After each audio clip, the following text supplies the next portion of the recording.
put the children to bed. It's time for Dan and Aldo to bare their souls.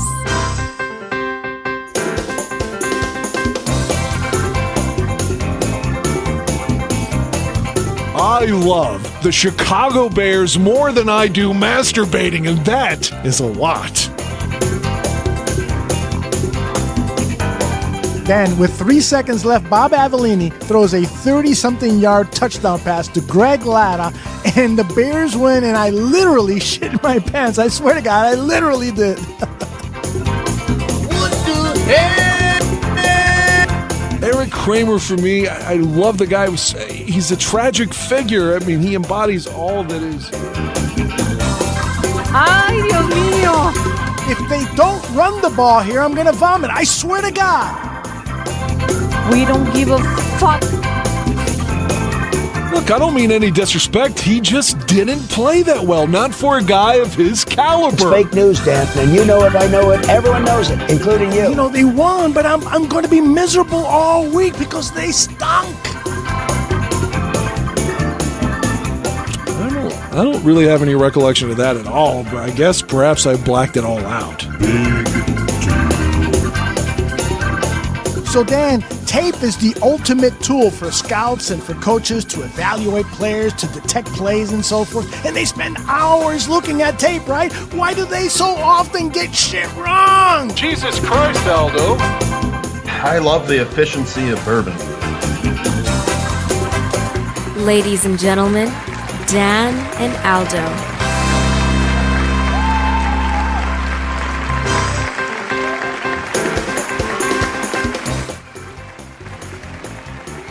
Hello! Look at this circle. What the hell am I doing? That's better. Dan Aguirre, you look so beautiful in the new photograph I have of you up on the screen. How are you feeling, brother? That photo's from your house last year. I knew that. I mean, it's hard not to be really just crestfallen over this losing streak. As much as I've been watching the Bears for 40 years almost, I can't ever think about one play just costing them the entire season. I mean, I understand if it's week 17 and like it comes down to, fourth down or whatever, and you get eliminated, but one play in like week 8 to just ruin the whole season. You're 2 seconds away from 5-2, and now you're 4-5. Dude, I'm down. Yeah, and I really do believe it was that play. Something happened during the bye week that maybe, made it worse. I don't know, but that play was such a kick to the balls. And Eberflus's reaction to how he defended the Hail Mary, the play before, Right. Gifting a 12-yard gain so that Daniels it didn't matter, Yeah, and the way he defended that on Monday and then later in the week, I think that really turned off the players. And how about some of the players talking about Shane Waldron? Everybody had respect for him and this and that. But here's a damning quote, if I can find it. Yeah, here it is. This is Dan Weeder. I asked Keenan Allen why things didn't work with Shane Waldron here at Hallis Hall. I would say just probably he was too nice of a guy. I think during OTA's training camp, he kind of fell into a trap of letting things go, not holding people accountable. Obviously, those things lead to a slippery slope. I'm telling you, Dan Aguirre, the problem with the Chicago Bears organization is they try to be too fucking nice to people. I believe in being nice to people, but at a certain time, you just got to crack the whip. You got to be an asshole. If not, it is human nature for many people to just start to let shit go. And that is what separates the Michael Jordans, Walter Paytons from the Mark Prices and the Tony Dorsett. No, not Tony Dorsett. Yeah, Tony. He's a Super Bowl champ. Yeah, he is. I think he won a national title in college too, right? Yes, he did. He did. But don't you agree is that the organization as a whole needs to get closer to that Ditka style of leadership than the Matt Eberflus, Shane Waldron style? I don't know what's going on right now. I mean, I don't know why it took till week 11 to cut Nate Davis. Mhm. I don't know why it took so long to fire Shane Waldron if he was the problem the whole time, but it seems like he's probably the scapegoat. They had to do something. They knew they had to do something, and they didn't want to fire the coach yet because they don't do that. With regards to moving forward, whether it be after the season or whatever, if you told me like they're going to bring in someone with fire and passion, like a John Gruden kind of guy, who else would be like that? Like Brian Billick. I'm not saying that he would be the guy because he's been away from football for so long, but somebody with a lot of passion and fire, then yeah, I think that would be better. But I fear that the Bears don't want to hire someone with an ego or someone that's got some swagger. They want the guy to be their first coach, so he's kind of like kissing their ass to get the job.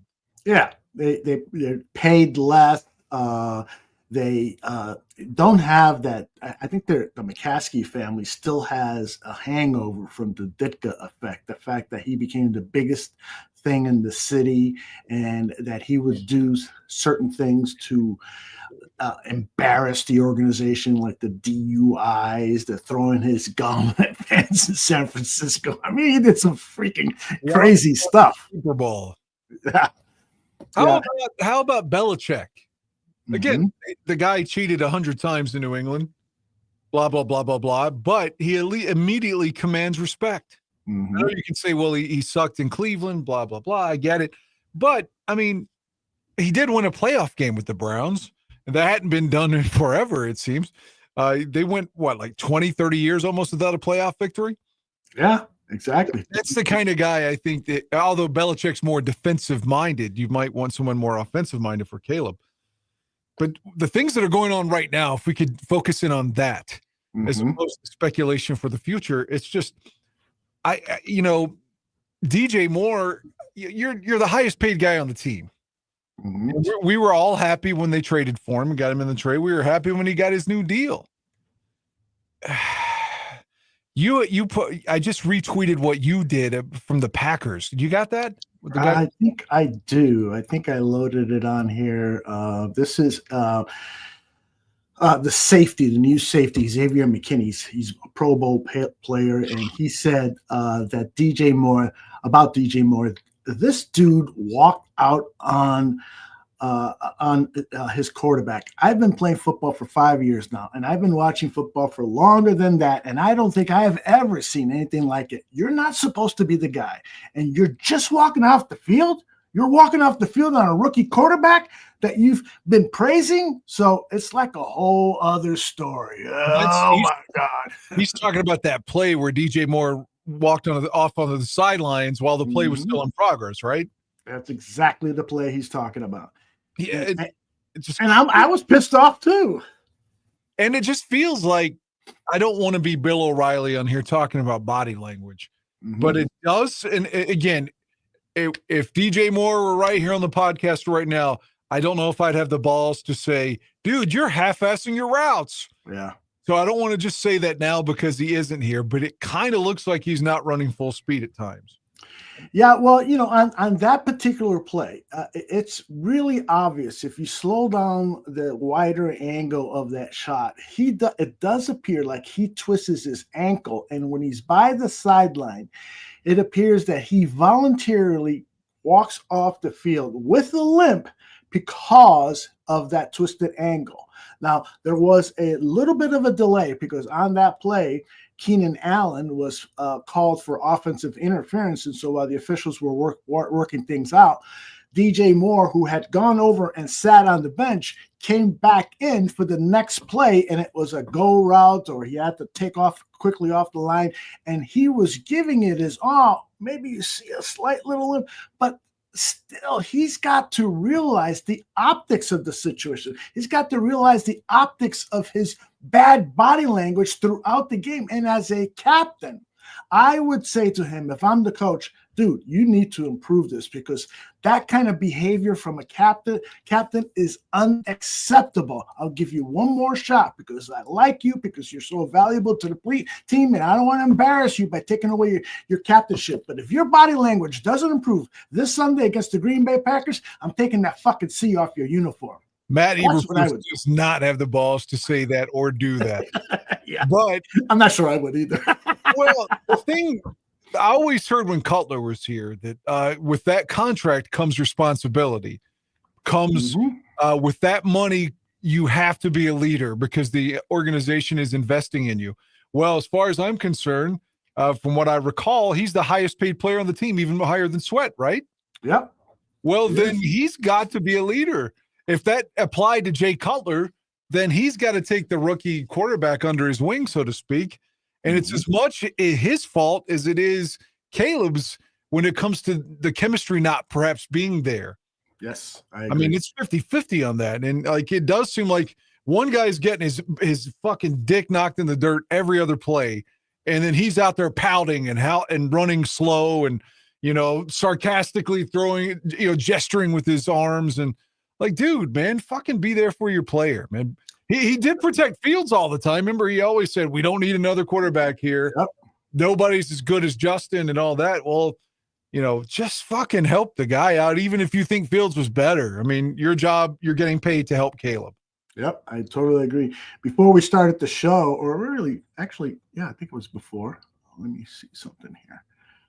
Brandon Lawson, good fan of the Barroom Network, says, what's up, Dan and Aldo? If Keenan, Cole, JJ all say people aren't being held accountable, who are they? They benched D-Rob, Scott, Davis, and Valus. Who isn't giving 100%?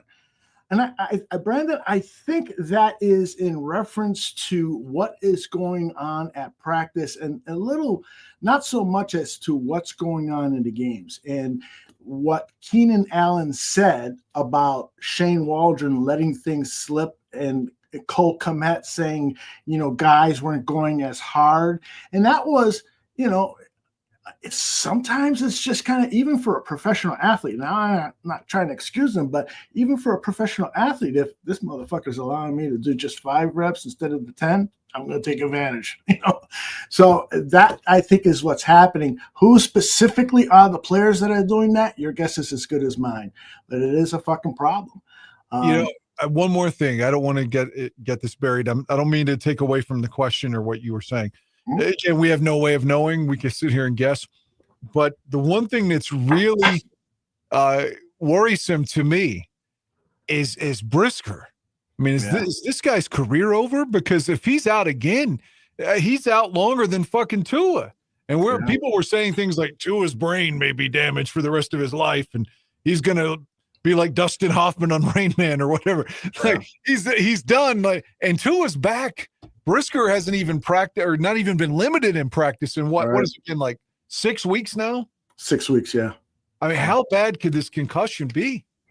Well, I don't think that he is like walking around the house having constant vertigo. My guess, in reading between the lines here, his DB coach said, that he still experiences symptoms. And it's important that if you're still experiencing symptoms, and that could be like a little dizzy spell when you get up, or, occasional pain or something minute, if you're still experiencing those kind of symptoms, then your brain has not fully healed from the swelling or the bruise that was caused by the concussion. And so that's why if Brisker is playing it ultra conservative, then I applaud that, because that's the way an injury like that should be handled. This is not a knee injury that, you can get scoped and you'll be back. While if you got a brain injury, you're fucked. If you got CTE, you're fucked. No, I agree with you. I'm not saying he should be rushed back. Oh, I know, yeah. Do you think that the fact it's taking this long, I mean, at the very least, I hate to look at it from a player's perspective, but I'm not trying to say that I don't want to be callous and say that his daily functions aren't more important, because they are. Sure. But with regards to the Bears, I mean, does this affect, like, do you just not re-sign him now? He's got one more year left on his deal. I mean, if he gets a concussion, it seems like he's out for 3 months. Other guys come back in 2 weeks. Yeah, if he's cleared to play and he wants to play, I think you bring him back next season. You don't try to get rid of him. Let him finish off that last season of the contract, see how it goes. But if he gets injured again, then you give him a handsome injury settlement and you say, good luck with your life, and hopefully you're going to stay away from playing the game. because this is what, half dozen, whatever concussions. I am too worried that is going to his professional football career is going to be harmed by these concussions. There's just no doubt about it. We're playing the Packers this week. I remember they had a wide receiver named Sam Shields, I believe his name was. I'm positive his last name was Shields, but I'm not sure I remember the first name correctly. And he suffered multiple concussions, and it got to the point where he was practically just sneezing and would get a concussion. And I remember talking to my Packer friend Robert and saying, this guy needs to quit, and he agreed.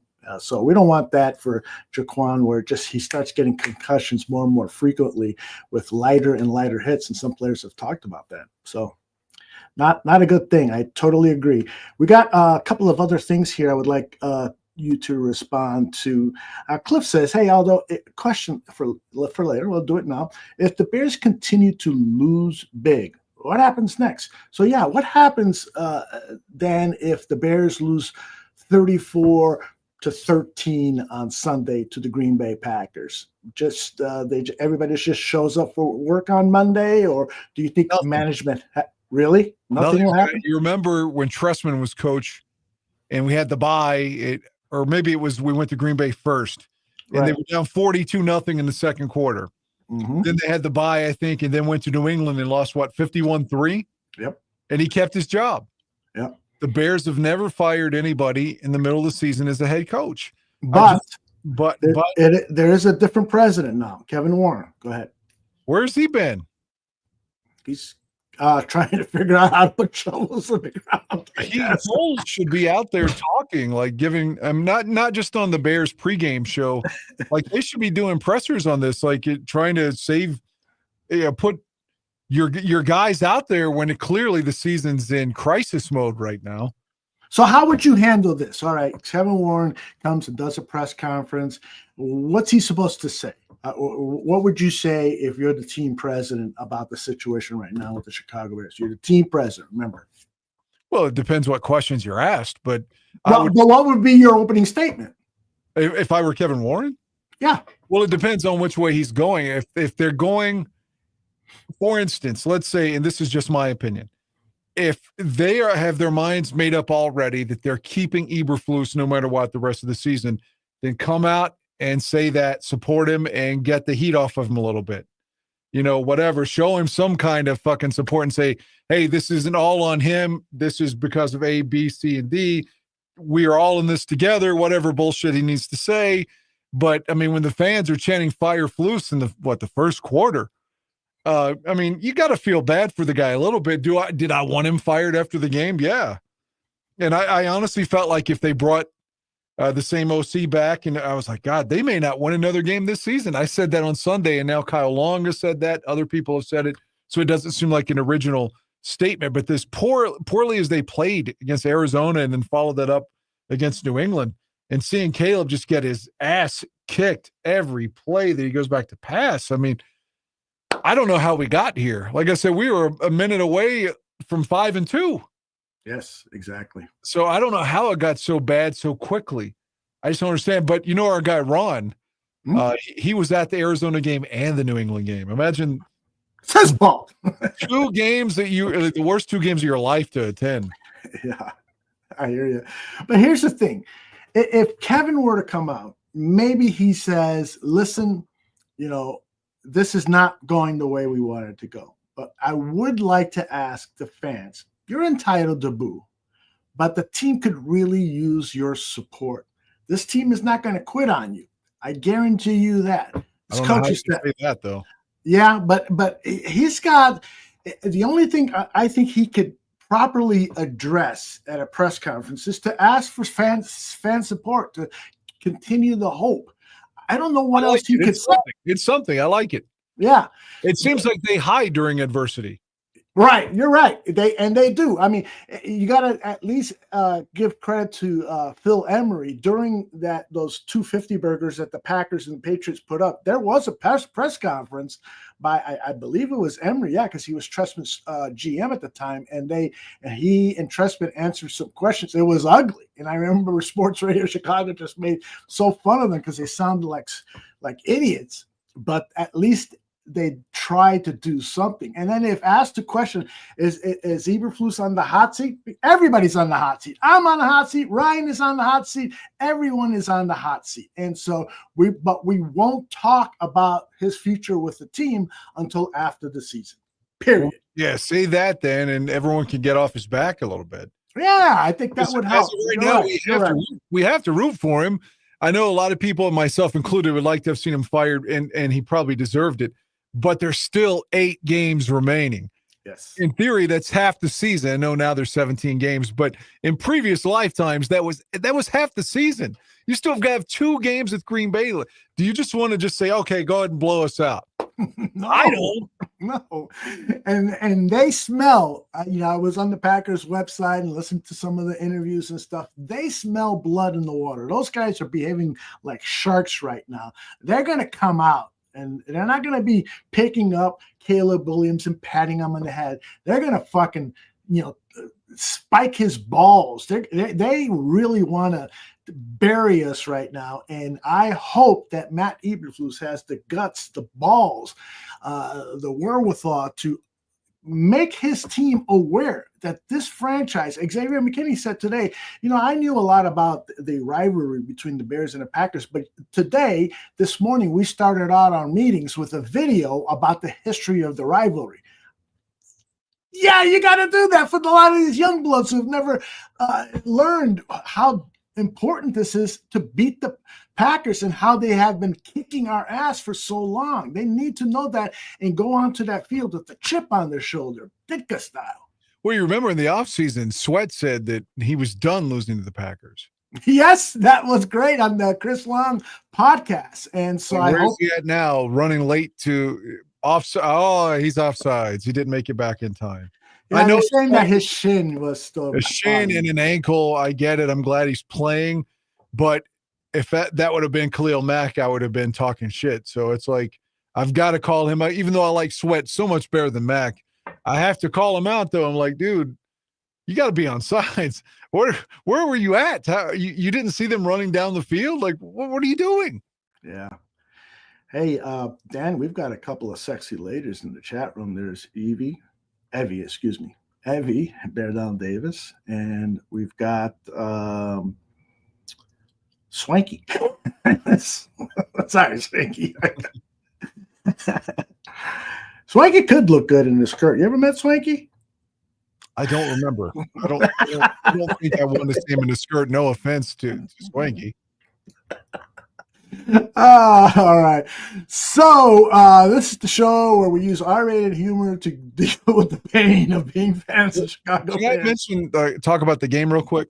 Sure. But before you do, how miserable were you feeling? When you had your wife in here, she said, I got no dick that night from Dan because he was so upset. How upset were you about that loss against the Patriots? That's what I was kind of getting at. The first 3 quarters. Again, I'm not saying that the way I feel is somehow, equivalent to the way the fans feel at Soldier Field. I mean, I'm not a narcissist like that. But I'm just saying normally, even if I'm by myself, I find myself clapping and talking and, just looking like a madman, talking to the screen. Even like I said, even by myself, I'm like clapping and shit. I was just dead. I was watching it. I had no energy, no momentum. I was like, so we get through the third quarter. And I'm like, okay, like I've got to somehow conjure up some positive vibes for this. We've got to save this game. And it made me think of October 99 when Ditka's Saints came to Chicago. And for 57 minutes, the Bears did nothing. They were down 10-0. And then suddenly they come to life and Shane Matthews throws a touchdown to Conway. We get the Saints to go 3 and out. We come back down the field with 12 seconds to go and throw another touchdown to Conway. We win 14-10. Maybe something like that could happen where you're just dead for 57 minutes and the offense. No, there was nothing. There was no life other than maybe like those 2 games that we just mentioned, the Packers and the Patriots in 2014 under Treshman. I can't think of another game where we were just so out of it. Even like opening day against San Francisco in 2003 when we lost 49-7, we at least had the scoring drive to get 7. Yeah. It's like, Cordell Stewart to Desmond Clark, touchdown. All right, we're on the board. 10-play drive. Okay. At least there was a moment. We had no moments on Sunday. None. And to be that flat is very disconcerting. I feel 100% the way you do. That was one of the more deflating losses in recent memory, and I like to take pride in saying, we still got a chance. We can still do it. We can still do it. And we were 14 points behind at one point. I didn't feel that way anymore. I felt. You told me on Saturday before the game. You said, "How do you feel?" And I said, "I can't get a feeling for this one either way." And you said, "We're going to lose by at least 10." Yeah, I did. Boy, did you have it right. Yeah, it's just, and I feel bad about this Sunday's game. And, and sometimes I try to talk myself into, well, there was this team that came back after a coaching change and they played great because they were happy with the changes and so forth. I'm not getting that sense. And the fact is that the biggest mistake that Ryan Poles has done with this team was the signing of Nate Davis and not signing better quality veteran offensive linemen to protect your young quarterback. He, of all people, better than you and me, should know that you got to have proven leadership and quality play from your offensive lineman. You need at least 2 guys and maybe 3 guys that you can say, we are solid there. And then you can hide the rookie or the journeyman guy that you had to plug in at one of the guards or one of the tackles. But this team right now doesn't have a quality offensive lineman, and hopefully Darnell Wright will get there, but I haven't seen anything in terms of consistency in the way Darnell has played that has given me hope. Oh, we're solid. He's nowhere near fucking Penei Sewell, the right tackle with the Detroit Lions, who is going to go to the Hall of Fame. So that's a pretty high comparison. Darnell and Braxton were both limited today, correct? Yes. What about Jenkins then? I forget. I didn't check on practice. He did not practice. So I'm feeling bad about him, but I got a good feeling Braxton and Darnell will be back Sunday, given that they were limited, and hopefully they don't wake up like Nate Davis woke up on Sunday morning and says, "Oh, my back hurts. My back hurts." Clearly, he just quit on the team. His back didn't hurt. What fucking hurt is his feelings for being benched and the Bears stuck with him when his mom died and all that, and gave him so much, rope to hang himself with last year, let alone this year. Yeah. Yeah. What about, okay, so let's say Braxton's back at left tackle and Darnell Wright's at right tackle. So are we going to play Kramer at left guard then? Well, let's see. We would go to Bates would be at right guard right now, correct? And Pryor, I believe, played a few snaps. Oh, they put Pryor at right guard and then put Bates at left guard. That's what you could do that. Exactly. Okay. And the whole idea of seeing Bates at center, that's probably not going to happen because Greg has been telling us this guy can play center, but he also told us Lucas Patrick could play center, and that never happened. So I'm not believing anybody about anything. I'm just fucking fed up. Let's see what Vizzo Joe says here. Aldo, do you know anything about the new center post just added? Yeah, I posted on Ricky Stromberg. I posted a scouting report from Greg about him. He was drafted in the 3rd round by the Washington Commanders. He was highly touted, although Greg had this big complaint about him when he did a pre-draft scouting report. And what Greg said was that he looked like he was weak in the lower half of his body. And the way he could tell that was because he was constantly on the ground. So he either has bad balance or poor lower body strength. He was on the ground more than once. And once he sees an offensive lineman on the ground multiple times, he gives up on them. Plus, he's got a big piece of luggage around the gut, sort of like I do. And for this Bears offense, where they really value offensive linemen on the move, he thought he was not a good fit. But he had arthroscopic surgery last year. He was ready to play this year, but the Commanders gave up on him. They didn't like what they saw or thought the injury was too serious because he was released back in September. And so he's ready to play now, and we'll see. Hopefully he's gotten better, and sometimes after injuries like the ACL, a player does play better. So we'll see, hopefully. Fingers crossed. I'm glad at least they're taking a swing here, almost like when we signed Leatherwood. You're like, okay, maybe he'll never become something, but at least you're taking a chance on a former 1st-round pick. Yeah. You know, it's funny because Fuchisi hit me up in DMs and he asked me about him. And I brought up Leatherwood. I said, I got a feeling there's going to be an Alex Leatherwood, highly touted player coming out of college. But, you know, yeah, you're right. I totally agree with you. Take a chance on him. Bring him in and let him go with the practice squad. We'll see how he does against our first string defense. And, you know, if he can deal with Jervon Dexter, I was going to say Billings, but we've lost him for the season. That hurts. But if he can deal with Dexter, then maybe he's ready to play NFL football. I don't even know how to even envision us winning. Like, I want to think of the Bears winning, but I guess Swift has been running hard. We can't take that away from him. He's been playing hard. Mm-hmm. So maybe if you can run the ball consistently, get Cole Kmet involved, maybe get DJ involved to get his attitude up, keep Caleb off of the ground, and finally start playing defense the way you're capable. Yeah. You got Gordon back, which is huge. Mm-hmm. Sweat hopefully can play because, I mean, they really need him now. Like you said, the running game, we can't stop the run. At least we got to get some pressure. I just hope we can find a way to win. If for some way we lost to Washington and Arizona and New England, but if you told me at the beginning of the year, yeah, those losses are going to suck, especially the Hail Mary, but would you trade them for a big win at home against the Packers? I would say yes, I would. Yeah, I'm with you here. You know, I got such a bad vibe about the rest of the season. I'm willing to sacrifice a testicle for a win against the Green Bay Packers. I don't need that big of a load anymore. You can get your everybody back. The world's on Matt Eberflus's shoulders right now, and frankly, he deserves it. The world is on Caleb Williams' shoulders. There are people saying he's the worst quarterback in the first round selected this year. People are saying the veterans want Tyson Bagent in there. I mean, you can silence all of that if you soundly beat the Packers on Sunday. Yeah. You don't have to win by 40, but if you win and it's not a fluke, like, oh, well, the kicker dropped, fell down when he was going to kick something. If it's just like, no, you beat them. You beat them by 7, you beat them by 10, whatever, but you beat them decisively. You get the whole town back. Right at least now, for 1 week.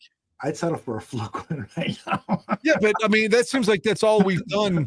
Yeah, you're right. Every time we did beat them, it was a fluke, except for the last win, the one you were at in 2018 when we won the division, which is the last game the Bears have beaten them with Trubisky in 2018. But that was the last time that it felt like they won, and there wasn't some kind of fluke for them to win. Mm-hmm. You brought up the name Trubisky, and I just wrote it down because I want to bring up something about Trubisky later in the show, but I want to address what Evie and a lot of people in the chat room are already looking forward to a new head coach. What do you think about Evie's suggestion of seeing Chucky, John Gruden, back on the sideline and him coaching for the Chicago Bears? You know what's happened in the past with him in the NFL. Would you forgive him for those sins? And how do you feel about it? Politically, where I'm on the left, and a lot of people listening know that. So, I'm not a guy that's going to throw around the N-word or something. So that's not the way I was raised. And, I'm not saying that that's in Gruden's heart, and I don't want to defend him, but when that happened, when he was Oakland's coach, that was stuff he allegedly said a decade prior, which doesn't make it any better. But the context is, wasn't something. I mean, the players seemed to support him at the time, including black players. So it's not like other players were saying, see, I knew it, he was a racist. I mean, you didn't hear that from anybody. You never heard that when he was with Oakland before or Tampa. Again, I'm not trying to defend that, but if you look at the full context, maybe, and he has won a Super Bowl. Maybe the guy does deserve another shot. And he does have the disposition that we all long for in Chicago. And he's an offensive guy. I mean, quarterbacks usually play good under his system. Going back to when he was at the Packers or the Eagles, or as an assistant. Look what he did for Rich Gannon in Oakland. Made him MVP. Won a Super Bowl with Brad Johnson. Brian Johnson, that's AC/DC singer. No, with Brad Johnson, who was okay in Minnesota, but no one thought when he was in Minnesota, oh boy, this guy's going to win a Super Bowl. Mm-hmm. I mean, he's taken quarterbacks and made them better. Yes. I like him. I do. I don't think he's a raging racist or something. And maybe he does get a second chance, but he did sue the league. And I mean, if you sue the league, usually you're blackballed. No pun intended. Bullshit! He doesn't believe that.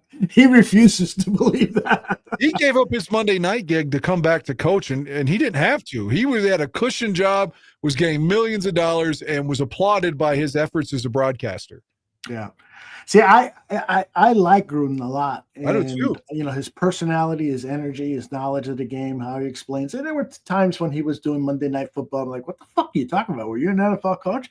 But for the most part, I think the guy is a high-quality coach and a decent human being. I can't, you know, clearly what was revealed in those emails was racist behavior and so forth. And so that's really hard for me to excuse, just like you, and maybe it's just best to stay away from that. There are some qualified coaches, and maybe when Tooch joins us, we could talk about the whole coaching thing, although there's plenty of more weeks to talk about that. So I don't want to, you know, jump too far ahead.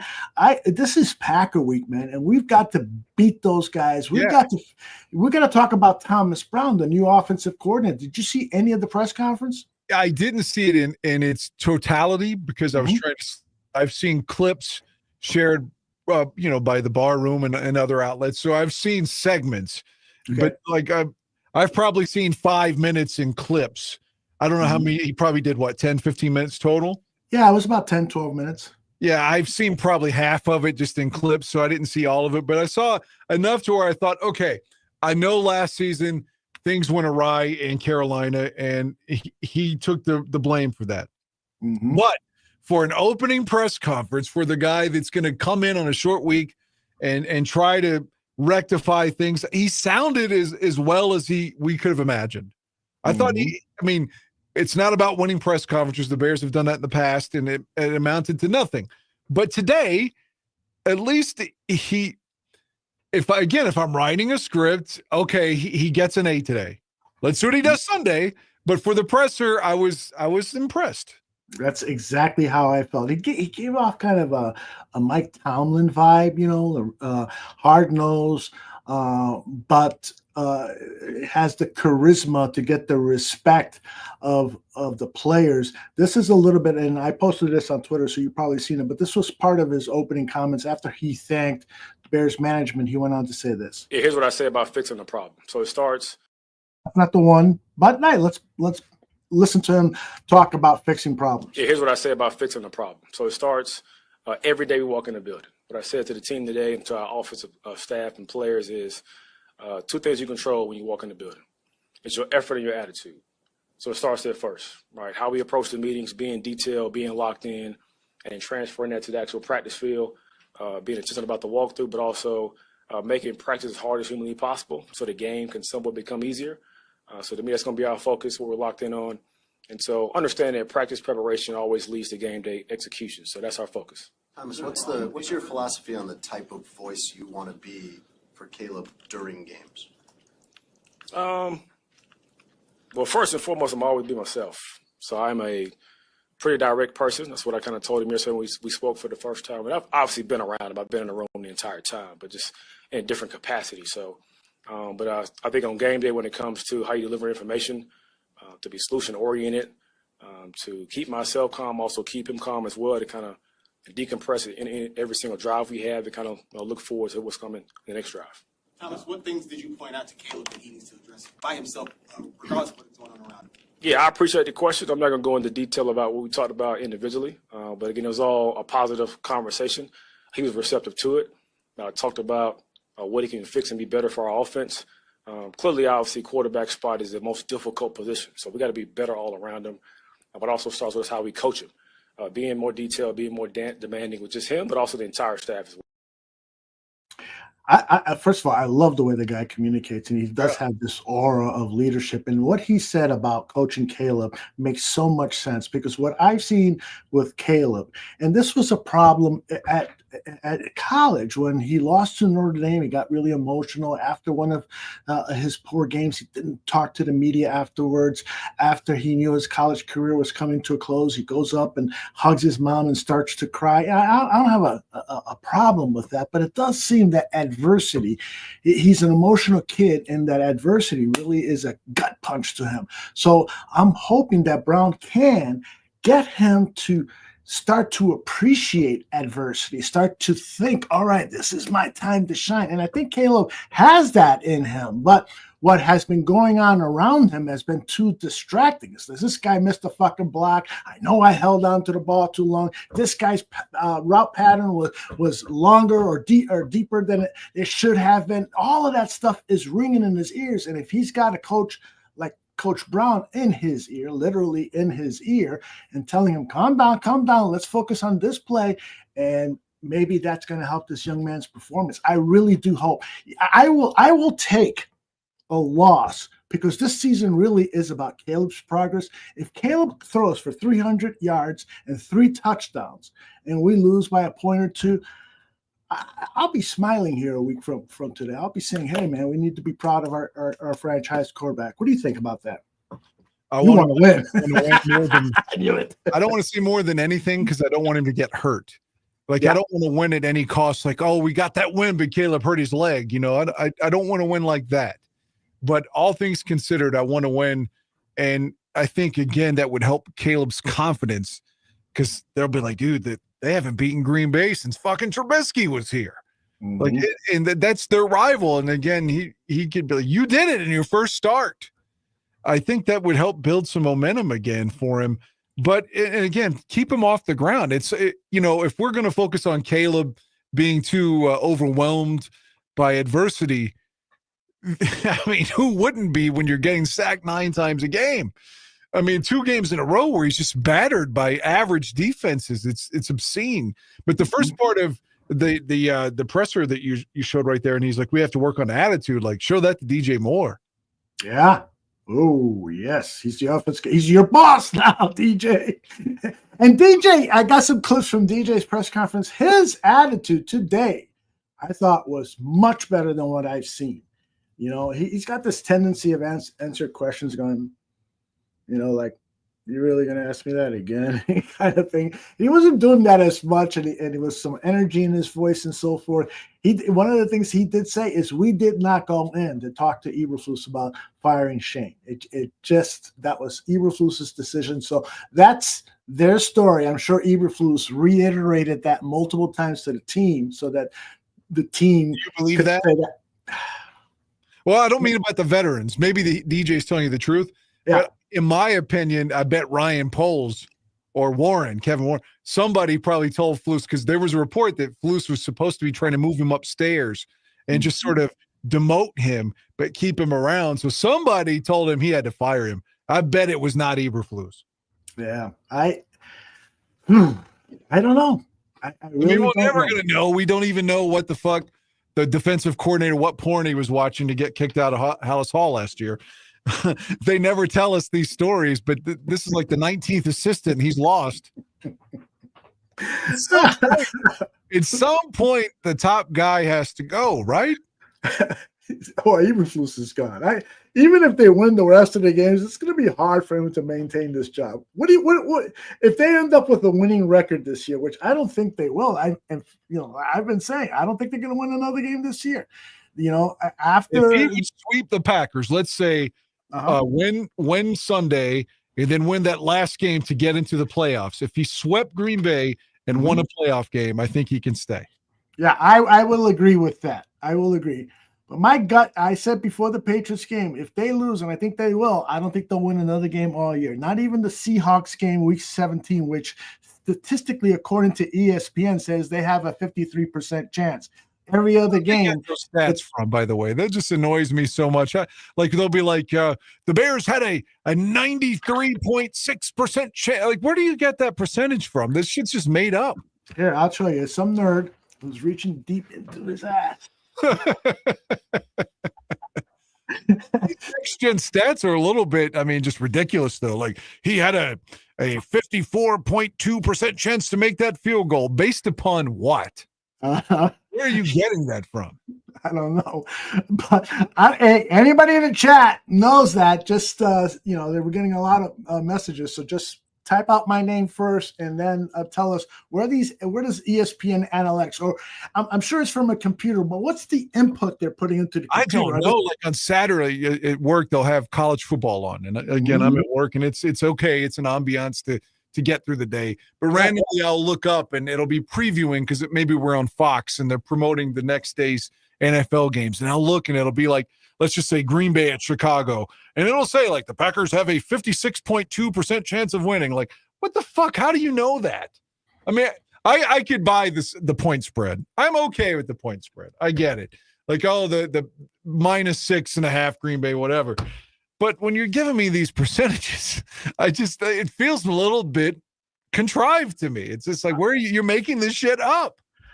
I will not argue with that, but I'm sure they've got some explanation, which as soon as they would say what the explanation is, I would zone off. I mean, if the Bears had an over 90% chance to win against Washington, for instance, well, that didn't hold true. Exactly. That's right. You took the lead with 25 seconds left. I'm sure the probability of a win was at 99%. And even when they gained those 12 yards that Eberflus gifted, it was probably at 95%. So none of that shit matters. Bellissimo says it's a qualitative stat. It's not a qualitative stat, but it is quantitative. Yeah. What's the difference between qualitative and quantitative? That's a good question. Maybe I know it is. Define that for us. I know it is, but please don't ask me. All right, I got another soundbite here I want to share with you to get your thoughts. But this is DJ Moore being asked were the wide receivers, it's Caleb Williams talking about where are the wide receivers angry with you, the veterans? No, I think those guys are, good, easy. We talk about it. I think I got full support from them. I've gotten texts or calls or people coming up to me, with this situation that just happened, coming up to me and saying, we got your back. We're with you, things like that. And let's go. That kind of mindset and attitude has been what it's been this past couple of days, and that's kind of what it's only been.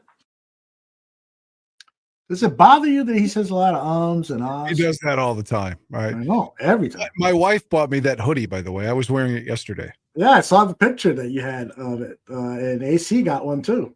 Yeah, I've never had one of those Salute Soldier ones before, but that one's nice. Really nice. I hope people are backing him.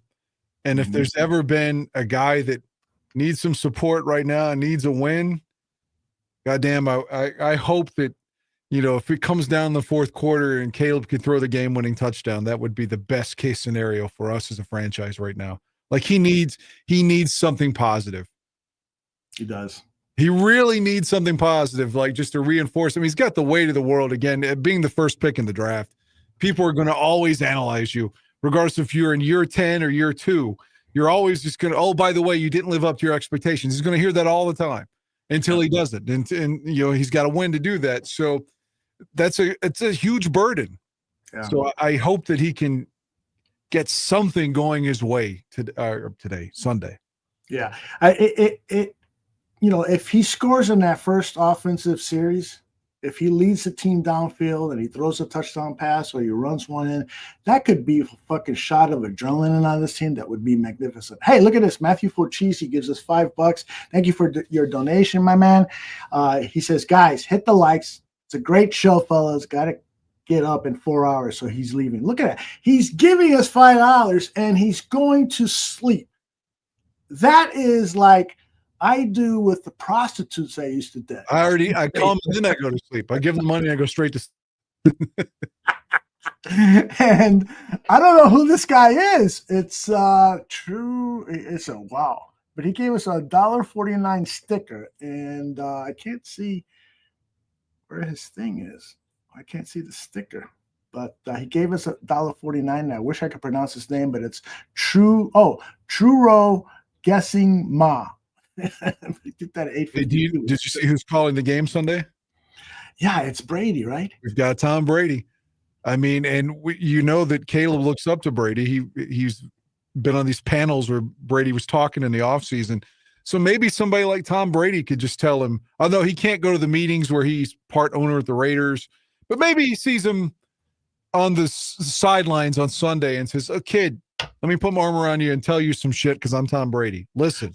So Brady, I'm sorry to interrupt. So Brady can't be at the production meeting that the announcers usually have. That is what I was informed as the article I read when they said that he could be allowed to broadcast the games as a part owner of the Las Vegas Raiders, but not allowed in production meetings because it's a conflict of interest. Maybe he would leak out information. At least that's the way I retained the article that I read. But if someone can correct me on that. Well, that makes a lot of sense. Yeah, I don't think he's allowed to be at any production meetings because they're afraid he might somehow get information and get it to Oakland or Las Vegas, whatever. Yeah. Well, so what were you going to say? You hope that Brady sees him in the sideline, he wraps his arm around him, and he says, "Look, you're going to be okay, kid. I'm Tom Brady. Look, let me just tell you some Tom Brady shit right now and just fire you up and make you believe in yourself." There you go. Look, I would sit here and just point out all the, well, they cheated in this Super Bowl, they cheated in that Super Bowl, but the one thing you can never take away from Brady is he believes in Brady. That is for sure. And the dude's always fucking hot women and has a bunch of rings, so I guess oh my God. he's doing okay. So yeah, he's doing all right. I think he's all right. So yeah, if Tom Brady could give him some advice, I think it would go a long way. I agree. I think that, I hope they do get a chance to talk. It's too bad they're not going to have that production meeting because I was hoping, that would be a good vibe for Caleb and so forth. But I'm sure that Brady will work his way down to the field and they'll have an opportunity to exchange a couple of minutes of each other. And Brady loves that quarterback fraternity. So he's going to say something to help this kid, but he's probably going to say the same thing to Jordan Love. So fuck Tom Brady. I didn't like you when you were winning all those Super Bowls. Emmy loves him, I bet, because all women do. Why don't they love me? All right, let's see what else we got here. Real quick. Sure. We're just about women. So I'm reading Al Pacino's biography right now. Ooh. He said or autobiography. The only thing he remembers from the Godfather premiere, what's the lady's name again that was in Love Story? Ali McGraw. Yeah. He said his only memory, because he was so shit-faced at the Godfather premiere, his only memory was he looked at Ali McGraw and said, "That's the most beautiful woman I've ever seen. Her skin is immaculate." It's all he could even think of about the Godfathers being drunk and how fucking hot she was. I wish you could do a good Al Pacino impersonation because that deserves to be heard from the voice. Carmen does a decent one. Does he? Yeah. Does he? I was thinking about investing in an AI thing that does, like you put in somebody's celebrity's name and they spit out. God, have you seen the Caleb Williams one this week? No. Oh, there's a bad AI one. Oh, really? Bad? Yeah, like guys, I don't even want to be here. I didn't want to be here. We fucking suck. I hate my teammates. I hate this team. I hate myself. I hate my life now. Jesus. Well, I bet you that brings up a topic that I wanted to talk with everyone about is,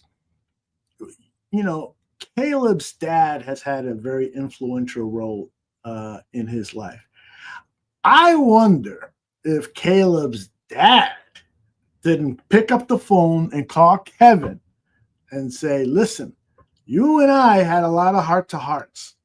I told you that I was concerned about the Chicago Bears organization and that they have not helped young quarterbacks develop. From what I'm seeing, this guy named Shane Waldron sucks. And I want you to know that if this continues with Shane, I'm going to demand a trade for my son at the end of the season." And Kevin Warren's going to say, "All right, well, if you keep running your mouth, we're going to make you fight Tyson Bagent's dad." What a fight that would be. Hey, are you going to watch the Mike Tyson fight Saturday? Saturday. It's Friday, isn't it? Is it Friday? Okay, good. Thanks for reminding me. Are you going to watch it? Yeah, I'm going to be at work. If it was Saturday, then yes, I would watch it. Well, if it is it'll be on Netflix on, you know. They'll yeah, keep but it if on I there can watch forever. it live. Yeah. By the way, my wife has sent me one of these Caleb AI memes. If you want me to send it to you. Please do. Let's see Please do. I don't know if I can get it to you because she sent it to me on Messenger. Let's see if I can. Yeah, it's coming to you weird on a Facebook. Okay, let me see. It's via text, but let's see if you can open it.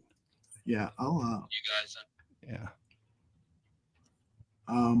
While we're doing that, I'll play a video so we're not boring our fans. Let's see. Let's pick out a good one here. This is DJ Moore answering a few questions at today's press conference. Dan, it's about 2 minutes long. It's the business. We wasn't putting out the results that we needed to, and that being said, they let go of Shane. You know, that was shocking. I don't think anybody really asked for him to be gone.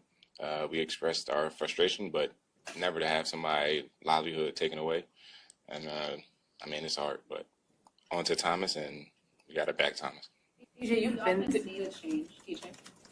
I don't know. We might have been more detailed in some positions. Our receiver group and others, but we just got to focus on ourselves and get it right. DJ, you've been through this before with a coordinator change mid-season. How does having a fresh voice in front of the group, the entire offense, help maybe get buy-in that might not have been there during the frustrating times? Thomas come in every day with a lot of energy. If he's covering us, giving us a look, but now he's up in the front of the room. It's a lot of new energy. He's excited to be out there. He's demanding, so we got to go out there and do the best we can.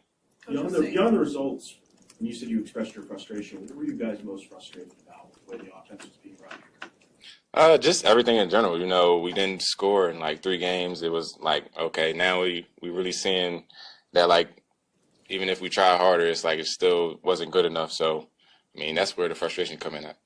You mentioned, a few times when you've spoken to us, like needing to be more detailed in practice. You just mentioned, maybe the wide receivers as well. Is that everybody? Is that the quarterback? Who specifically are we getting? I think everybody. Everybody just got to look inward and just do a deep dive and really just learn the game plan for the week and just go from there. So there's no excuses at the end. Sorry. Does Caleb have full support in the locker room from the offense, even though he has had his own struggles as well? Yeah, you got to have support from him no matter what. He's going out there busting his butt, trying to learn everything at once, and the defense is throwing a lot at him. So you can't really be mad at him. Just got to still back him. Whatever he's doing, he's going to get better at, and we with him. What do you think of what Mr. DJ said there? I get the impression he didn't respect Shane Waldron at all. Yeah, right. He's like, it cost him his livelihood, but we suck. He sucked. Well, and clearly he did, and I just wondered, this whole fucking philosophy of picking coaches from coaching trees, fuck that. The Andy Reid coaching tree hasn't done me any favors. The McVay coaching tree hasn't done me any favors. Fuck all that tree shit. Just find a guy who can command a room and also get 2 coordinators that are going to be outstanding coordinators that are going to be leaving in 2 jobs because 2 years because they're going to get coaching offers. Give me a guy like that. I don't give a fuck what tree he comes from. If he fucking comes from a marijuana plant, that might be better than the shit we've been getting. Jason Leisure, listen to this stat. He tweets out that Nate Davis, comes in with the back injury. He's been cut halfway through his 3-year, $30 million contract. Thus, the Bears will end up paying him $20.4 million for 13 starts. An absolute disaster of a free agent signing. So this is where you get to the point of, all right, Mr. Post, come into the office. I need to talk to you. This is a business first and foremost. And so I got a text from Brandon Lawson Saturday night. He says, I was looking at the Bears website. They still have 5,000 tickets available for the Patriots game.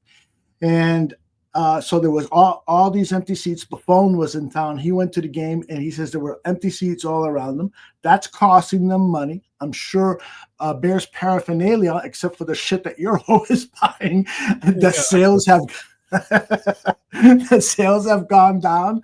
And, there's other things that are now contributing to the bottom line. That's when you fire the guy.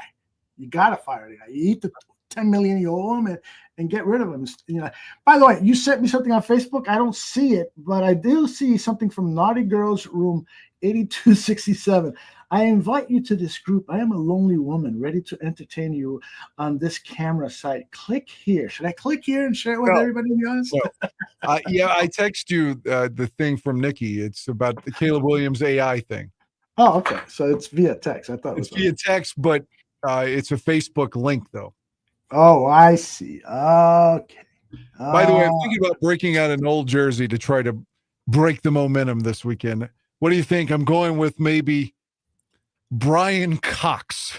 I always loved Brian Cox. Brian Cox is a highly appropriate jersey to wear on Packer Week because, as we've said here at the Barroom Network for many, many years, we want to give Aaron Rodgers and all the Green Bay Packers some of our Cox. The real number 52, Brian Cox. That's right, goddammit. Khalil Mack. Hey, Khalil Mack is going to be a free agent next year. If he came back to the Bears for, like, say, $10 million a year, would you sign him? What is he, 35 now? I think he's 34 or 35. A pass rusher, you bring him in on third down and anything more than 3rd and 4. Bring him in. I think is that the cup that Heidi brought us from Mexico? Yeah. Yep. I have the same cup. Well, mine says Dan, of course, not Aldo. But I hope so. Because if it says Aldo, it's mine. I want it. I stole it from the crib. Yeah, I told her my favorite number was 69. She put .00 on mine. I was like, that's cool. I always thought the Raiders centered Otto with the .00 was cool. The great Jim Otto also suffered from CTE, which I'm going to suffer from if the Bears lose Sunday. Oh, my God. All right, let me see what else I got here. We heard a little bit of DJ. We've got Brown. All right. So this is, you talked earlier about Sylvie from ESPN 1000 saying that there was a report of players going to management and talking about Tyson Bagent perhaps being the starter. Did you hear about that? Yes. Okay. So this is Kevin Fishbane on the Rich Eisen's show reacting to that. Yeah, so I haven't heard that, Rich, but here's the thing. Like, there are some frustrated veterans in that locker room, and they're not really masking it. And these are guys, if you look at, again, I'm not saying that these are the people who, went to management with this. I'm not going to dispute Sylvie's report, but like Keenan Allen's here on 1 year. Mercedes Lewis came back for 1 year. DJ Moore just signed a long-term extension to be here, to be part of this. So you could understand that some of those guys are probably frustrated. You could understand that they see Caleb Williams struggling. And one of the things that Tyson Bagent does well is he's accurate. He gets the ball out quick, and he's very accurate. We saw that in his brief time last year.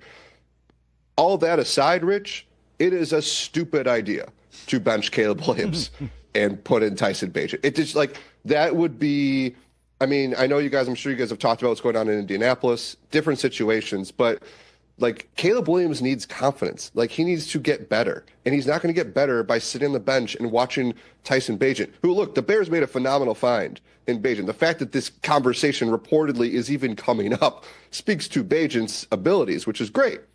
But Caleb Williams is the #1 pick. He's a Heisman Trophy winner, right? Those 3 games, you were there, Rich, in London, that happened. It was you saw it. I was there in person. He made those plays. I just think that the goal for this team right now, and it's going to be hard for some guys, coaches and players, coaches who want to, make it to next year, players who want to win. It's going to be hard for them to have this perspective.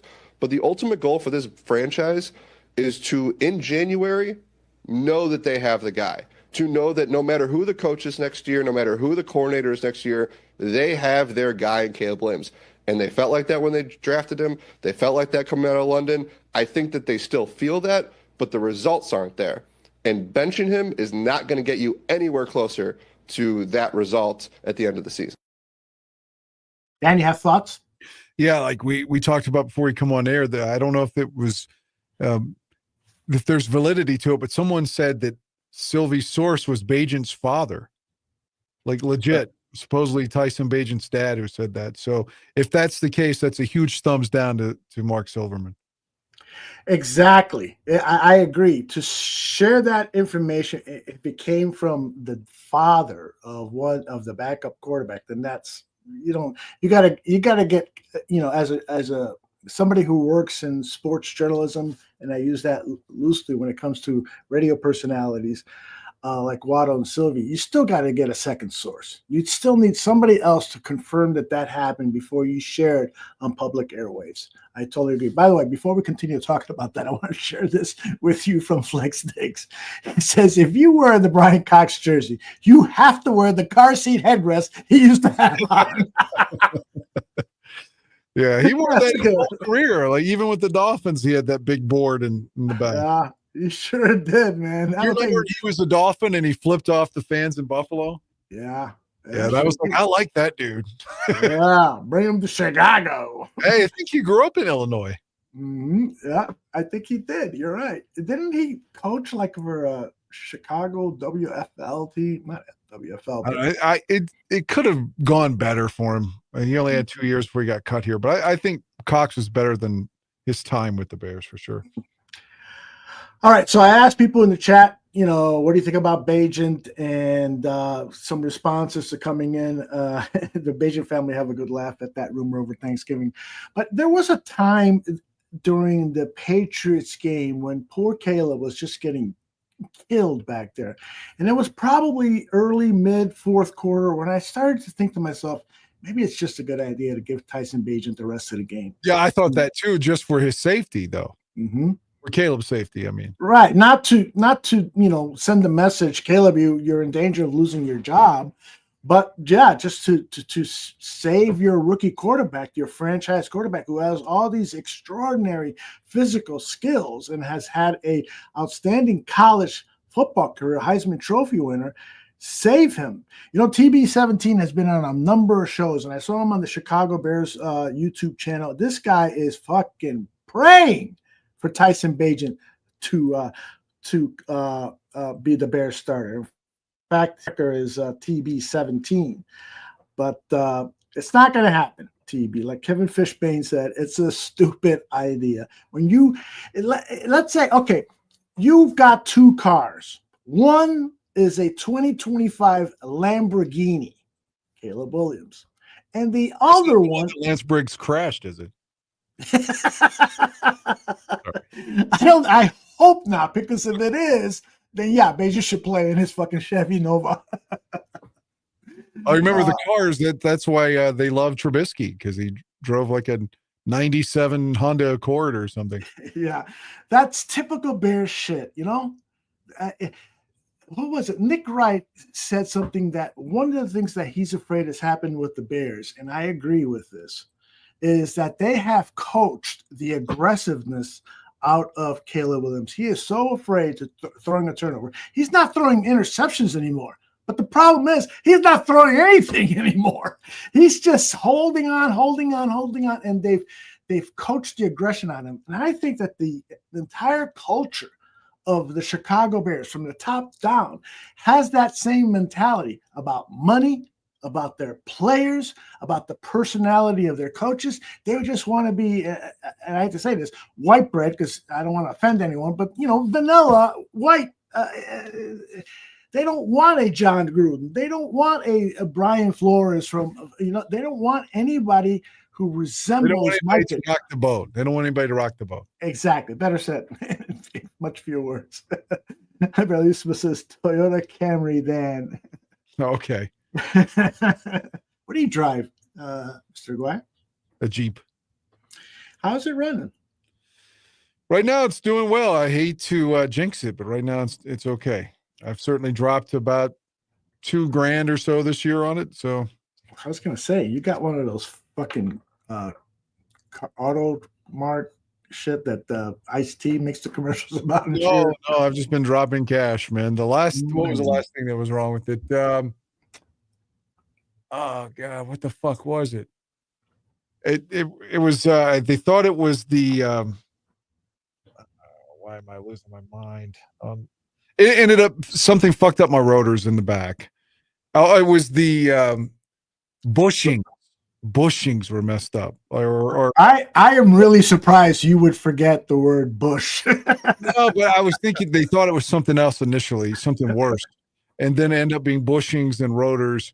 Before that, it was ball joints, and it's just like there's always something. There's been something wrong all year, but hopefully it's running well right now, though. I'm trying to find here on my phone the last Bush shot you sent me. No, I see the Caleb Williams thing. I know. Playing around. Bellismo says that he drives his. I asked him, "What do you drive, Bellismo?" And he says, "I drive my wife mad." Johnny Santucci is minutes away from joining us, and so here's what I would like to do. I think he's actually ready. No green screen tonight. It's not working. Fuck. I'm disappointed. Let's bring him in. Yeah, I don't know.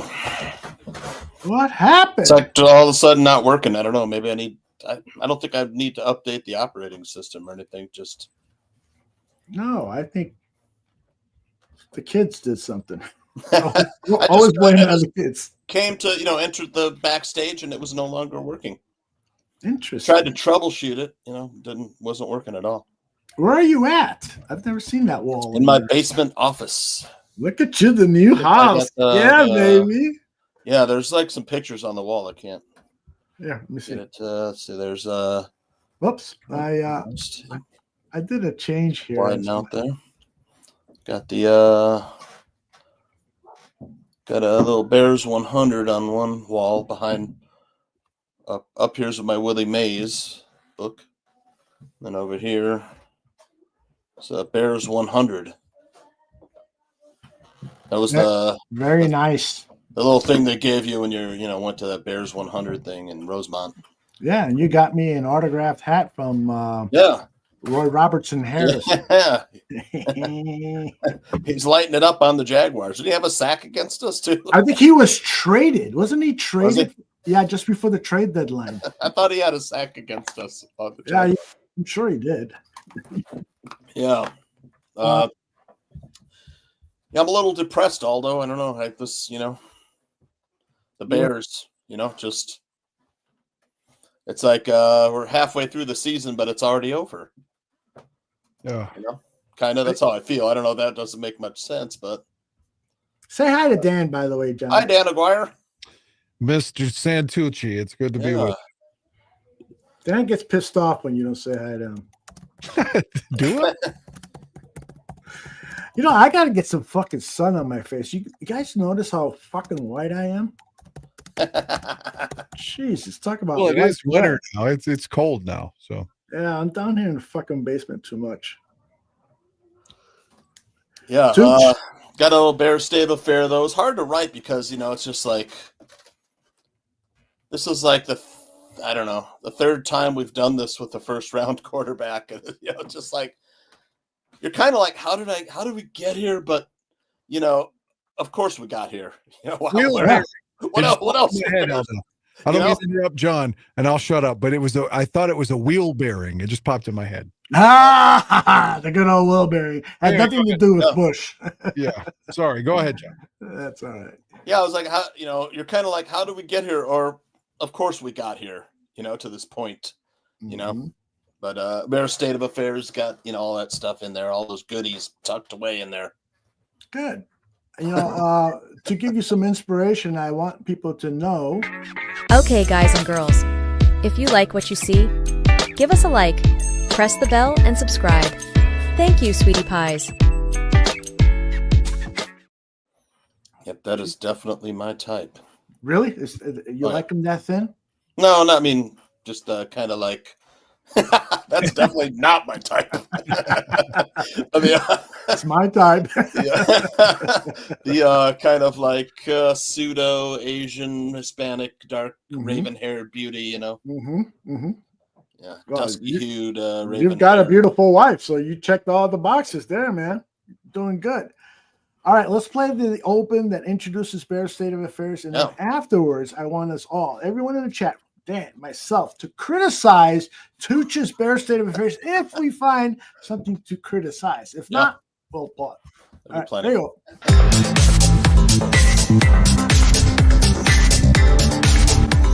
Everyone on this show's a dog and a loser. Not John. He's the best, except for me. Except for me.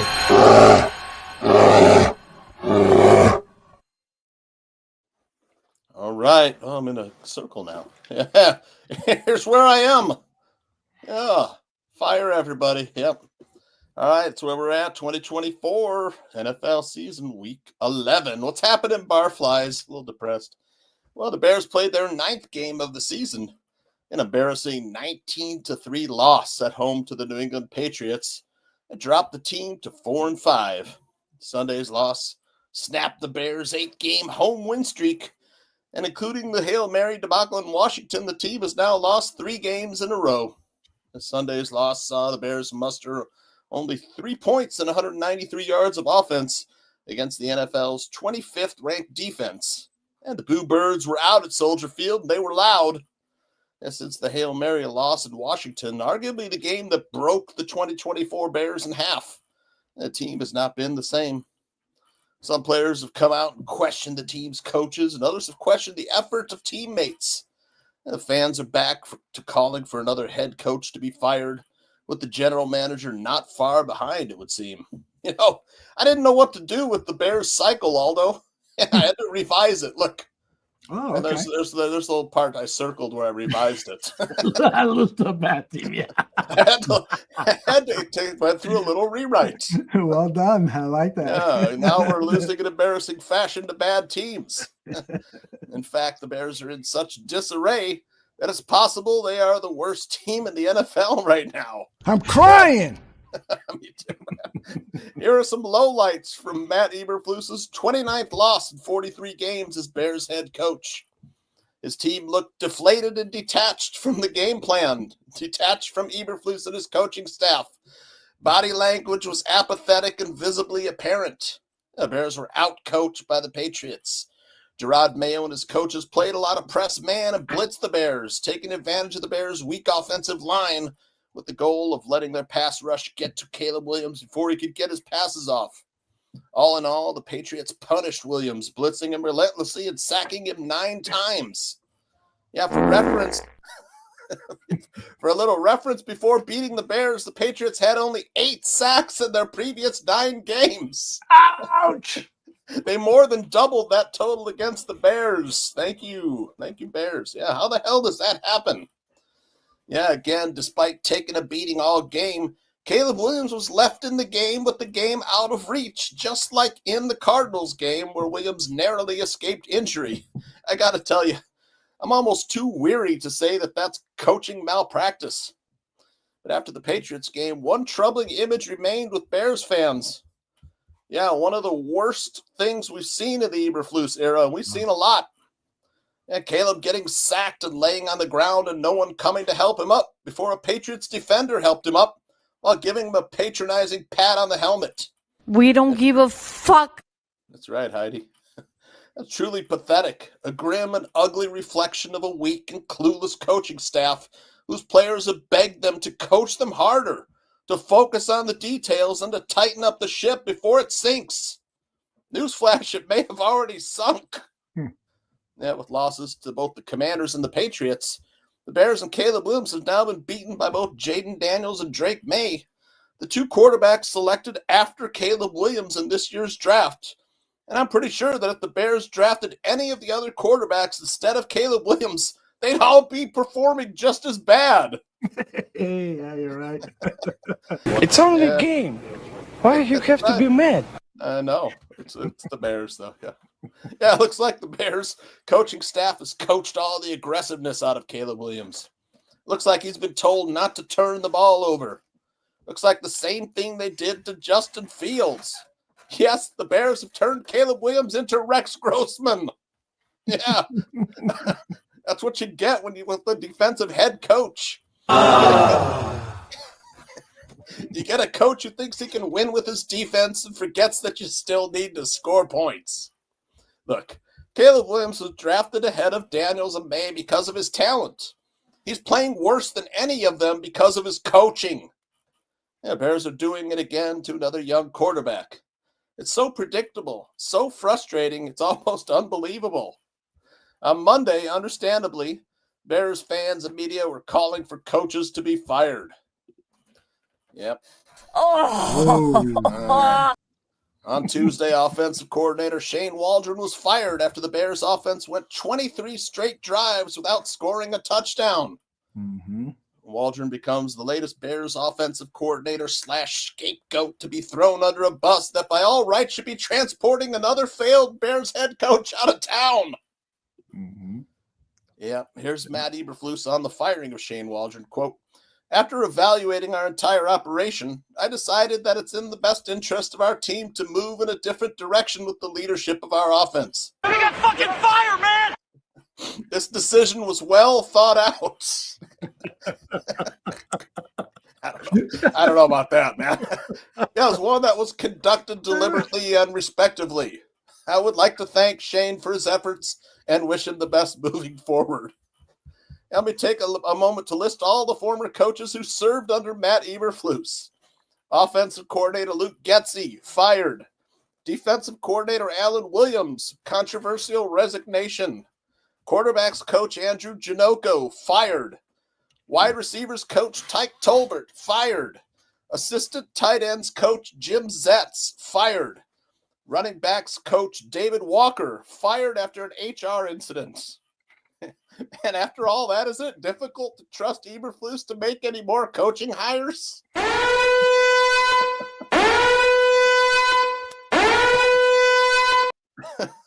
Shit, I wouldn't let the guy hire an ice cream truck driver. After an ice cream? No, I gotta write that down. We're gonna talk about that line later. Shortly after the Waldron firing, veteran sports writer Dan Pompei gave a list of potential offensive coordinators for the Bears. Look at that list, huh?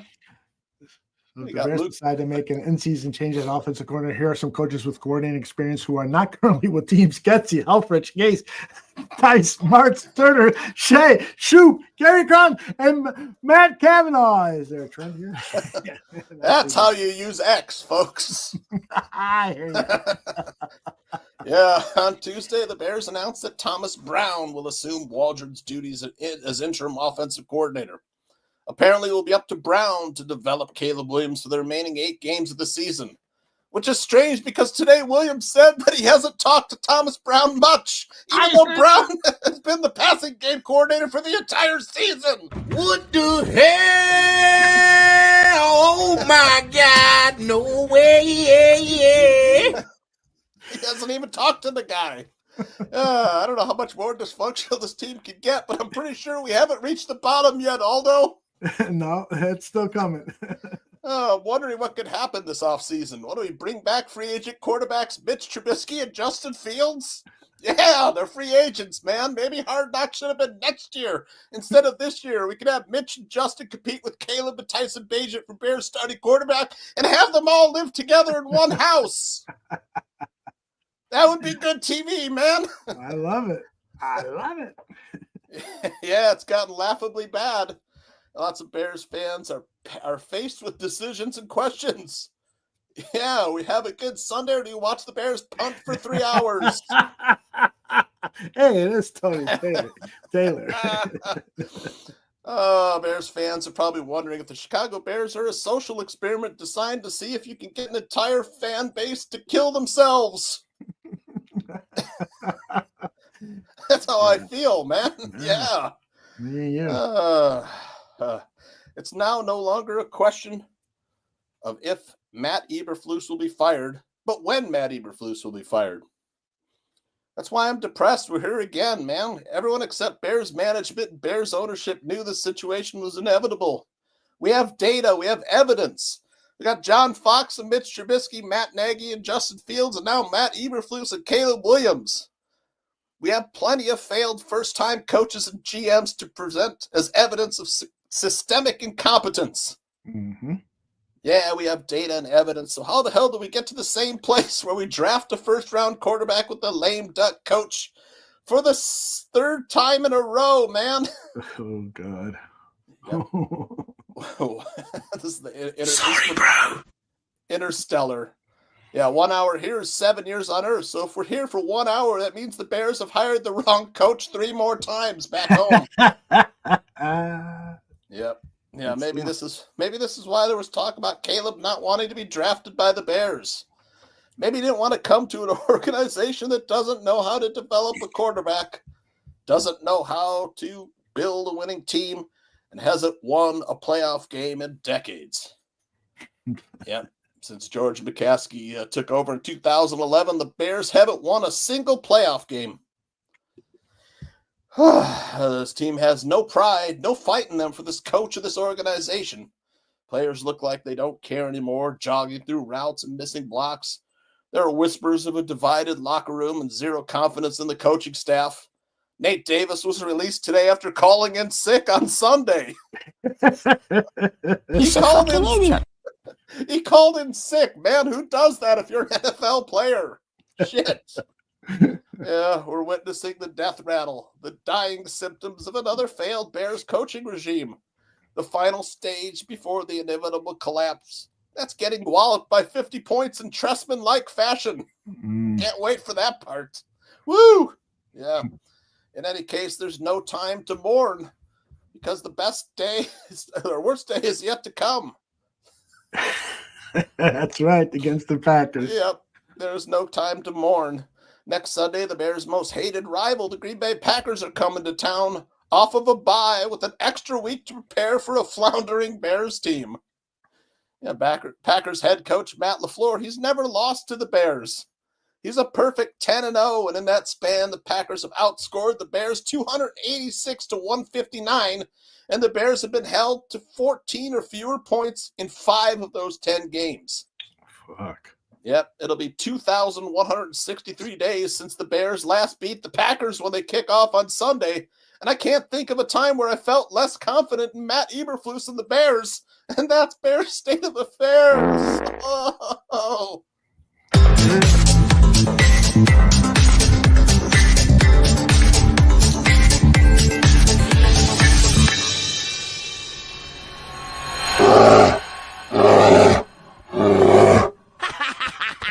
That was great.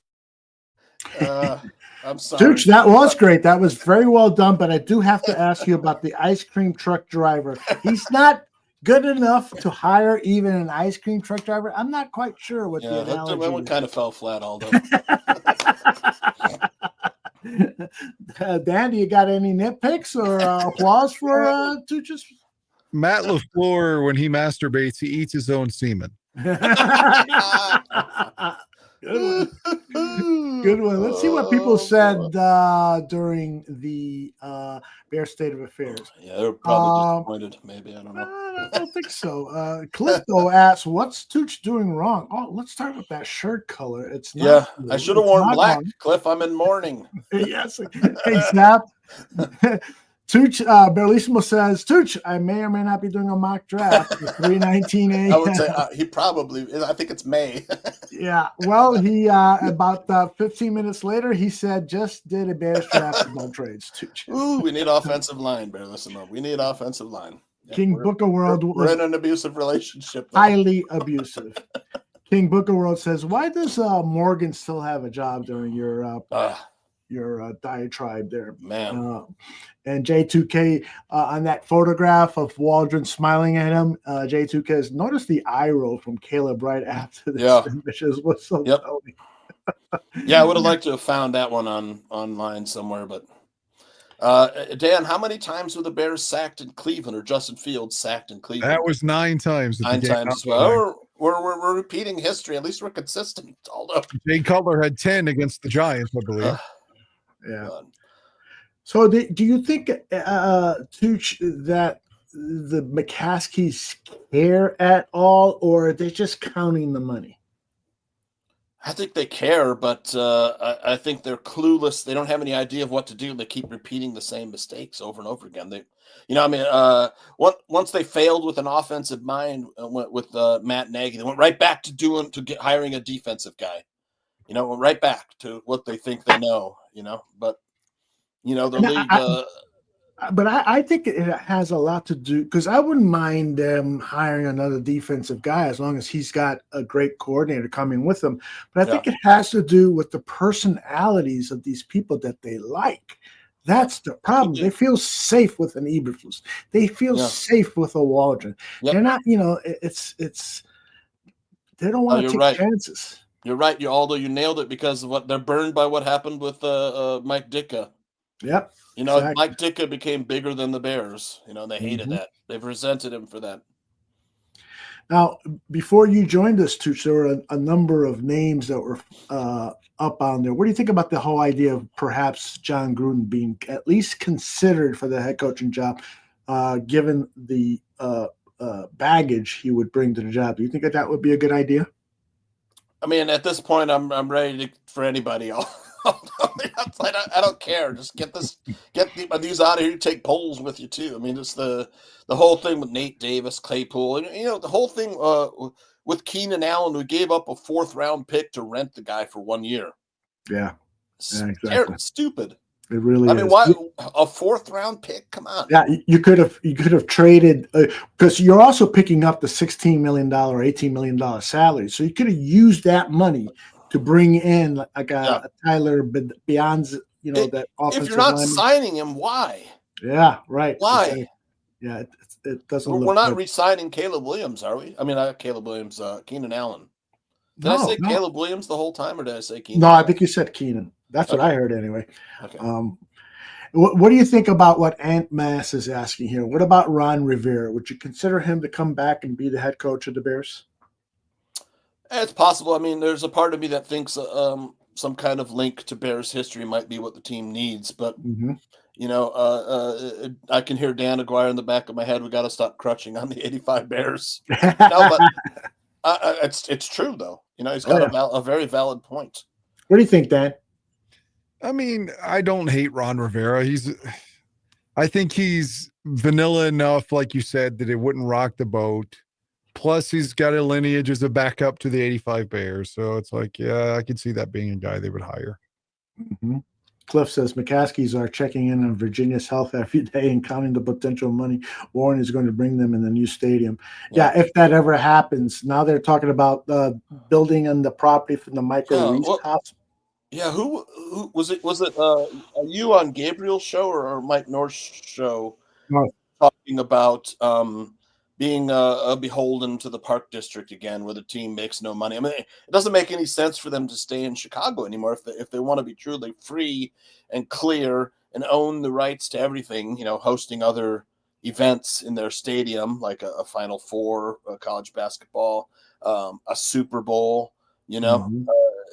If they're building something in the city, they're not going to own that right. They're not going to own the stadium. Right. I mean, if they had their own complex, their own stadium, their own entertainment site, and this is why Arlington Heights to me makes the most sense. Right. I wonder, and this is just speculation on my part, but I wonder if Kevin Warren came in and said, all right, so we paid this amount for the property. Yep. We would have to pay this amount for the erection of the facility, for the taxes, for the other buildings we want to build around there. We don't have the cash flow to do that. Let's try to get the city to keep us and have them give us $2-3 billion for all those expenses that we would have to take on with loans and junk bonds and all, NFL loan money and shit. Yep. Maybe that's what's going on. I don't know. They could easily get the loan because, I mean, think of the revenue. Mm-hmm. It'd be stupid. Somebody would come in, whether it's the NFL or someone else, investors to help them get the stadium built. The whole complex, developers, whatever, to come in and build this stuff. There's plenty of people around to be willing to to take on a project like that. I don't think, which is why it's perplexing to me of why they still want to stay in the city. I don't get it. You could have casinos on the Arlington Heights property. We could have restaurants and bars, create like your own little Wrigleyville there. I totally agree. What do you think about what George says here? I just lost it. Where the hell did you go, George? He says, build a team. Fuck the stadium. I love that. Hard to argue with that, Yep. How would you pronounce that last name, Tooch? You're good with names. Chalikas. Yeah, you agree with that there? I hear the arguments on both sides, but I think the reason you want to stay in Chicago is just for the lineage of saying you're the Chicago Bears. Yeah, I get that, but I like the response there. I want to win Sunday. The stadium's going to take care of itself. The new head coach is going to take care of itself. I have to root for Eberflus because I don't want to give up on the last 8 games, and I think that's the most important thing right now, especially beating Green Bay. Yeah, I hear you. I agree with you on that. Really, we're talking draft, we're talking future coaches and so forth, but we could still salvage the season. We've only got 5 losses, and there's so many more games to play, and we could start a surge here. Win these next 2 home games, and we will then be 6-5. All of a sudden, things are looking pretty good before we go on that road. I'm not, I'm talking like a fan here. Based on what I've seen, I'm not expecting anything good. But, hey, I've been surprised before, and there is talent on this team. And so if hopefully Thomas Brown, what'd you think of, Tooch, what'd you think of Thomas Brown's appearance at the press conference? Did you hear any of it? Yeah, I did. I liked what he was talking about, being more aggressive, which I think, like I said, in Bears State of Affairs, I think the Bears have coached the aggressiveness out of Caleb, it makes sense. They did the same thing to Justin Fields. He was scared to throw the freaking ball. Yeah, exactly. Like I said, we don't have the coaching staff in place to develop a quarterback or a quarterback with the talent of a Caleb Williams. Either way you break it down, these aren't the guys to do it. You need to find someone who's adept at developing quarterbacks, and we don't have them. Eberflus never played quarterback. Neither did Ryan Poles. Well, Matt Nagy did, and he fucking blew ass. Exactly. That's why I think the Bears feel burned. Matt Nagy he sucked. He didn't know how to develop a quarterback either. Yeah. We've talked about it earlier in the show, and I want to get your comments on this, Tooch, but everybody wants to see Eberflus fired, and he was asked about that at today's press conference. This is what he said. You know what? We were not talking about that. We were talking about answers going forward, and that's what the conversation was about.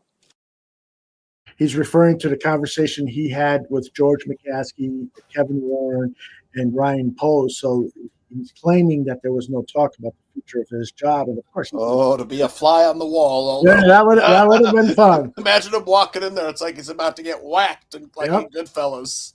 Yep. And bottom line, Kevin Warren is a bean counter. I mean, that's his job, is to get a return on the investment that they're putting into players and to coaches and stuff, to get a return on that. That's where he comes from.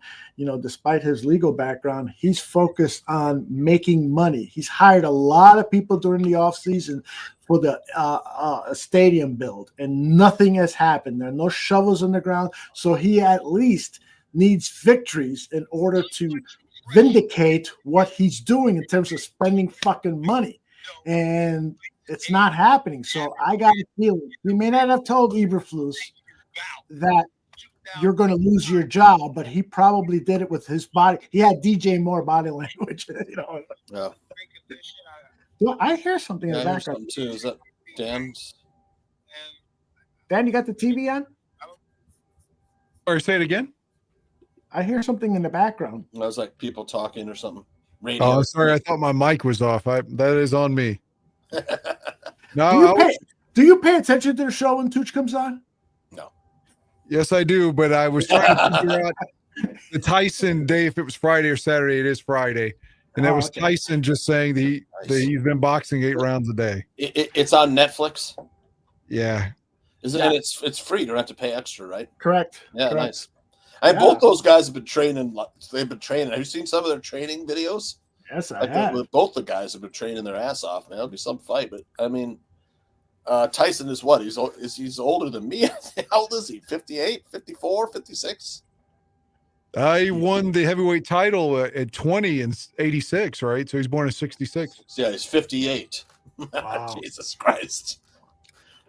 Yeah. But he does look, menacing. And so I don't know how, Dan, do you know how many rounds it's scheduled for? Because he's got to finish this kid early on, because that's the one thing that I would think that at 58 years old is endurance. I don't know. Endurance. 58, yeah. And Jake Paul's what, 27? Yeah, in his mid-20s, yeah. And really, the guy has surprised me at how well he boxes. Now, he's not in that real, true heavyweight game, but he's taking on some MMA fighters and beat the fuck out of them. So it is somewhat impressive what he's doing. Yep, he's got to keep Tyson out of reach, I imagine, Bellissimo says Jake Paul is going to have to run for his life for 3 rounds. Keep Mike Tyson out of reach. Yeah, I hope that Mike Tyson beats the shit out of this kid. Yeah, I don't know why I'm mad at the kid. I don't know. He's got. I'll be rooting for the senior citizen too, although. Yes. Come on. Dan, so you're not going to watch the fight because it won't be on at work, right? I've got to produce a football game Friday night. Your football high school. I have to listen to the tape that you sent me. You sent me a tape of your show, and that you're going to. Yeah, we're going to submit to the West Virginia Broadcasters Association. The owner of the station said that's good, save it. So that's the one we'll be going with in January. And you've won 5 out of the last 6 years. Let's see. I won 16, 17, 18. I lost 19. Then I won 20, 21, 22, and 23. I've lost in 19 and 24. Well, congratulations on those, and I hope you win another one. Danny, can you tell us when the last time the Bears beat the Packers was? Yeah, the game Aldo was at in 2018 in December. 2018, yeah. Mitchell Trubisky threw a touchdown to that quitter Trey Burton. 6 years ago, huh? Trey Burton. Trey Burton was a quitter. Remember, he got scared and missed a playoff game because he's like, I can't play the Eagles because I used to play. Performance anxiety or something? Did he have something like that, or nervous anxiety? Some shit like that. And then they try to say he hurt his groin because he was so nervous. Yeah. He had panic attacks. Hurting groins. Thomas Brown's career was ended in the NFL when he was he was tackled from behind horse collars down. His really? Groin was completely groin off the bone. Groin muscle was completely torn off the bone. I didn't know that. Yeah. Holy cow! Yeah, he was amazing too, man. Player, a couple times he was like fast as hell, man. Why do the Bears always sign people like Nate Davis or Trey Burton? You remember against the Giants, they had to have Tariq Cohen throw the ball because he's like, "Oh, I threw that pass in the Super Bowl. I can't do it now. I'm scared." Why do we always sign people like that? Yeah, really. I agree. Really special play. You know what I'm talking about, right? Absolutely. Yeah, Tariq completed it against the Giants, and then we still lost in overtime because the overrated defense, That's the strangest fucking shit, that he would be afraid to do that again. I mean, I've battled with anxiety in the past. I don't think that's ever happened to me, Do you know the last quarterback the Bears started? I think maybe Tooch and I were talking about this off air during the week. The last Bears quarterback to start a road game on a Sunday and get a victory. Not a night game, a Sunday afternoon game. Sunday. I want to say it's Nick Foles. That's correct. I say that because our current coach hasn't won a game on a Sunday on the road. So it was Big Dick Nick. That's correct. In Seattle. Against Shane Waldron and the Seahawks. Bellissimo once has sent you the draft, so great, he man. wants you to know that. A lot of good players in there. A lot of three out of the first 4 picks are offensive linemen, so I'm all for it. Bellissimo also says Trey Burton is the Nate Davis of tight ends. That's what Nate Davis called in sick. He's like, my back's hurting. I don't feel like. Actually, he went to the stadium and he said, and they said, And Eberflus is bullshit excuse. We didn't want him standing with back problems. standing on the side, that would have been bad. Hey, you got fucking benches there, Bal. Nate Davis could have sat on the bench and rooted the team on. You're fed up with him because she showed up complaining about a back injury that he really didn't have. Tell the fucking truth.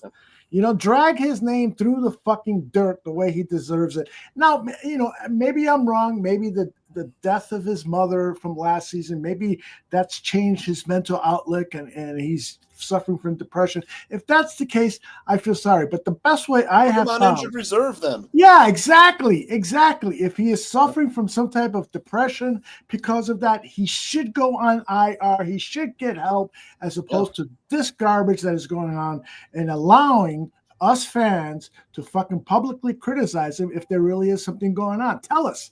Yep. Pisses me off. Somebody pick him up. I've been angry tonight. Yeah, fucking U-Haul. No other team claimed him, right? No, not well. It hasn't been 24 hours yet, right? Has it? Okay. Yeah, so it's so 24 tomorrow hours. somebody can claim him. Yeah, I doubt that's gonna happen. If that motherfucker goes to the Chiefs and wins the Super Bowl, I'll be fucking pissed off. Well, you better believe the league wants the Chiefs to win. I mean, it's every week there's a fucking call that goes their way. Go ahead, Dan. We didn't see 10 consecutive false starts that weren't called. This past weekend, the referees met with Taylor Swift before the game. Then it was caught on the ref's mic where Mahomes was like, "You got to tell me when somebody gets close to me." It's just like, God, give this guy a fucking They want to hug him before every game. And remember last year, he's like, "You got to tell me when my guys are off sides," and he threw his helmet. Nothing happened to him. It's every week there's a play or something that helps them. I don't even want to. I'm still on my boycott. I haven't watched it. I've seen clips and shit online. I'm so much happier. Like I said, I will not watch Kansas City unless they play the Bears or it's in the Super Bowl. And it's going to be in the Super Bowl again because they want this guy. He's like Trump with the Republican Party. He's their guy. The league worships this man. He can do no wrong. At this point, I hate Patrick Mahomes more than I do Aaron Rodgers or Brett Favre. Get out! Roger Goodell calls up Mahomes and be like, "Don't forget, man. Whatever you need, just ask, buddy." Can you have a pillow? Do we have a pillow for Patrick? Do we have a pillow? Whatever you need, buddy. Jesus Christ. I mean, it's every week there's a controversial play that helps them. Every week. Do you think that clip when he was talking to the officials and said, "Please let me know when there's a guy next coming at me," he was kidding with the referees. You don't take that seriously. Right? We think. As far as we know, Well, I always feel like you kind of, on this one issue, I don't mean this, please don't think I'm being a dick. I always feel like you'll be like, "Oh, so you think everyone's conspiring," and like it kind of like turns into hyperbole and the point gets lost. In my opinion, it's like I referenced that Tim Donahoe or whatever that official's name was for the NBA. Yep. Sure. He had a great documentary on Netflix about him, and it shows him calling Jordan for palming. And Yes. Phil Jackson's yelling, and he's like, "Phil, that's the new rule. They said we need to call." He's like, "Well, not on fucking Jordan, you idiot." and so, like, Tim, he says, I learned that if we get the popular players and the teams the calls, the more likely I am to get postseason games. The more likely I am to get money if I help Michael Jordan as opposed to making those calls. So it's not an edict. It's not a piece of paper that has the NFL letterhead that says you have to help Mahomes, but it's self-preservation because they know if they help Kansas City, they're likely will get postseason games. That's my theory. It's just there's nothing on paper. There's never going to be a gun here. But it's just every fucking week somebody helps them, and I just fucking hate that guy. I want to see him in a saw trap and saw 20 and his fucking throat cut and his horrible hair clipped off his fucking head. I hate that guy. I love you, Dan Aguirre. I mean, the way you explained it there makes me understand a little better what your distaste, your hatred towards the Chiefs and Patrick Mahomes. I get it. And that soap opera with Taylor Swift, it just never goes away. Did you see Taylor Swift when she arrived at the game this past week in a red and black checkered suit and skirt? Did you see any of that video? God. No, I didn't see how she arrived. I'm sure I didn't should either. have seen it. I bet it was tweeted out by the National Football League's fucking Twitter, though. I just bring it up because I thought she looked really fucking good. she's too skinny for me. But I hate everything about this team. I just want them to go away so badly. Bellissimo says, I don't give a fuck about Taylor Swift. David Eckville says, love me some Dan Aguirre. Thank you. And more people, I'm sure, agree with you than agree with me. I would love to see Taylor Swift become the logo of the National Football League. Nah, you're just fucking with me. I am. But if you said that about Mahomes, you probably would believe it. I believe it. I love Mahomes only because it's one of my claims to fame is that I said that he was going to be a great quarterback in the NFL. Aldo and I were the only ones. No, That's right. Too. I always forget about you said it too. But even if you said that, you could still be like, oh, I saw the tackle jump 4 times straight. They didn't call it. I think there's a lot of truth to what you're saying, Dan. There is, man. That the refs give the Chiefs all the time, man. Mm-hmm. I'm not going to. It's the same as like the Packers. Trust me. Rodgers and David Bakhtiari could hold whenever he wanted to, against the Bears. Yep. We'll find out on Sunday if the Packers get away with a shit ton of holding. Yep. Yeah. Bellissimo says Matt Nagy doing the boom should be the logo of the Hell Football League. I remember the boom. I actually thought the first time I saw that, I thought it was cool. Boom! But it wore out pretty quickly. Did you like Club Dub? Yeah, I didn't mind it. When I was working with Phil and Shane, they brought it up to one of the players, and the player says, because they were insinuating, why are you guys doing that? And I forgot who the player was, and he said, it's not for the fans, it's for us. So you guys shouldn't give a fuck. And the problem is that Tariq Cohen was videotaping it and putting it on social media. So once you do that, it becomes a public thing. And we've mentioned John Gruden numerous times. That game in London, after the game, John Gruden's like, I don't have a disco ball, but I can fucking dance. It was Matt Nagy. And that was the end of Matt Nagy as a coach, man. John Gruden killed him. Oh, that was awful. That was awful. Guys, talk amongst yourself. I'm going to run to John, and when I come back, we'll finish up your football talk, and then we'll talk a little bit about what's happening in popular culture that we hate or dislike. Tooch, take it away with them. Yeah, I saw that. The Substance, Dan. Oh, yeah, that's right. You told me you watched it. You liked it, right? Yeah, it was gross. It was like a nightmare, too. It's like, it's going to stay with me for a while, just the commentary on, aging and beauty and Hollywood, and growing old. It was really cool. It was very well done, man. It was really well directed. I agree. It was gross though, too. Yeah, if I could change anything, it would be like maybe how at the end of it when they like combined Demi with like Annie McDowell's daughter. Got over the top. It was like they went over the top. Yeah, it was a little bit like something from like Alien Nation. Remember that? Yeah. James Caan. That's what it kind of looked like to me. Yeah. There was a little, like you said, maybe the end of it, the monster that she had become. Maybe I would have toned that down just a tinge, but I still thought it was a great movie. You did a great job acting too, Demi Moore. Yeah, I mean, and I love the fact that she's showing her bush and she's in her 60s. I mean, how old is she? She's older than me. I know that. She's great, fantastic. Yep. I think she's kind of got that same look that David Arquette's sex-wife, that Courtney Cox, like they put that filler in their cheeks or something, and I think so. They always get that collagen, like it just.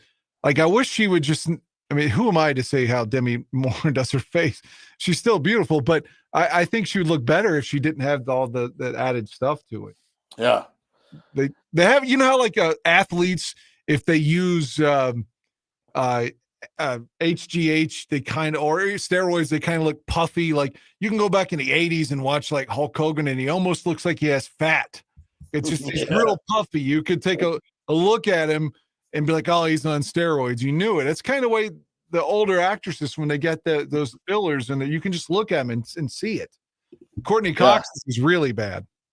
The Gentleman was great, man. That's the Guy Ritchie series. Yeah, I enjoyed that. Colin it was Farrell. excellent. Yeah. Hugh Grant was great in it. Yeah, Matthew McConaughey. The movie, there's also a series set in that world on Netflix. There's The Gentleman, which was McConaughey. Then there's The Gentleman, I think they made a series of it in that world, Dan. The London crime underworld, directed by Guy Ritchie. It was really good, man.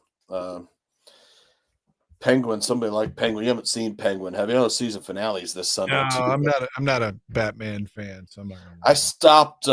It's kind of it's more Sopranos than Batman, to be honest. It's like a mafia series. I'm just so tired of comic book shit. I mean, I can't support it. I'm sorry. I'll be the asshole. I can't. No, I can't disagree with you because I tried to watch Wolverine and Deadpool, or Deadpool and Wolverine, or whatever it was, and I fell asleep, man. I was like, maybe I was just really tired, but I was like, it's kind of boring, I guess. So, there it is. Yeah. Cliff got his wish. Running water clip. Oh. How did they get that water so blue? Aldo had some blue Gatorade tonight. Where is Aldo? I was expecting him to pop up again. He's in the back. There he is. All right. Yeah, I built a handicap ramp this weekend with one of my buddies, man. I'm so sore, like all over, built on the front of the house so my mom could get in and out easy and stuff. But mom's really depressed, because she's kind of, thinks she's near the end, so it's like moping around and stuff, It's hard for her to get around, and then the dialysis and all the other stuff, the low oxygen levels and fatigue, and been tough. I've been like staying home, getting her on the bus to dialysis, and then going into work. But yeah, it's been rough. Well, I wish you're well. That's awful. Yeah. Yeah, the deck looks, or the ramp looks nice though. It's got a stylish, it's got some cedar railings, and it's nice. Aldo, you're on mute. Took me and my buddy Tom 2 days to build it. I send us a picture because we would love your hand. Yeah, well, I don't have the finished. I took a bunch of stages. I'll get the next one finished. Get the finish. That's what we want to see. We don't care about all the hard work you've been through. But our heart does go out to you and your mom, of course. Yep. Dan and I both have lost our moms in the last several years, and that's the worst thing you can go through, man. It's like between my wife and I, we just have one parent left. My wife doesn't have either of her parents, and my dad's been gone for quite a long time. So, oh man, sorry. Yeah, that sucks. That sucks. So you guys talked about The Substance, which I have not seen. Oh, you haven't seen it yet, huh? Not yet, no. The Penguin, I know episode 8 was just released, and so I'm ready to start to binge. I'm trying to talk my wife into seeing it because she like Dan, is not into the Marvel movies, and neither am I. I feel like you, Dan, or Tucci, you just said the Wolverine Deadpool thing. I couldn't get into it. Yeah, you get tired of seeing, bam, boom. And I think both those guys are funny. Ryan Reynolds and what's the other guy? Yes. Hugh Jackman. Yeah, great cast. I didn't really laugh that much, to be honest. It's like, I don't know. I guess that's the charm of Deadpool. It's a sense of humor. Yep. It was a little. It was too over the top, man. I mean, it was okay, Mr. Mayhem. I'll have to go back and watch it. I fell asleep halfway through. But I was telling Dan the Penguin's more like The Sopranos than like Batman. And I'm anxious to watch that because I love that. It's the fact that neo noir. Yeah, if you didn't know that it was a DC comic book or character or Batman had anything to do with it, you just be like, oh, this is really good, man. It's like The Sopranos. Yeah. Yeah, it's good though. That's what I can tell from the clips. And did you see the last Batman movie? Is that The Dark Knight Rises? No. It's not by Dunn. That was part 29 or part 30. Oh, right. That's the part 30. The one with the new guy. What's that guy? Robert Pattinson? Yeah, The with Batman. him. Right. I have not seen that yet either. And I'm told that it's similar to this Penguin series, and it's got that dark neo noir kind Was of. it Halle Berry in that too? No, I don't think Halle Berry was Oh, in it. okay. I saw the preview for the new Batgirl movie, and it looked like it was like an AI joke. So I'm not sure there is a Batgirl movie with Jenna Ortega, who I think is just fabulous. She plays Wednesday in the Netflix show. Was it Zoe Kravitz was the Batgirl? Batgirl, really? I don't know. So maybe what I saw was Cat Girl or Cat Lady. What is I don't know. I don't know, man. I am telling you, I am running into so much AI generated stuff, and some of it is so good. I don't know if it's real or not. You know, the other day I'm jerking off, and then all of a sudden, right before I'm about ready to pop, all of a sudden I see these little pixels on the girl's tits, and I'm saying, you know what? I think this is AI, and my dick went.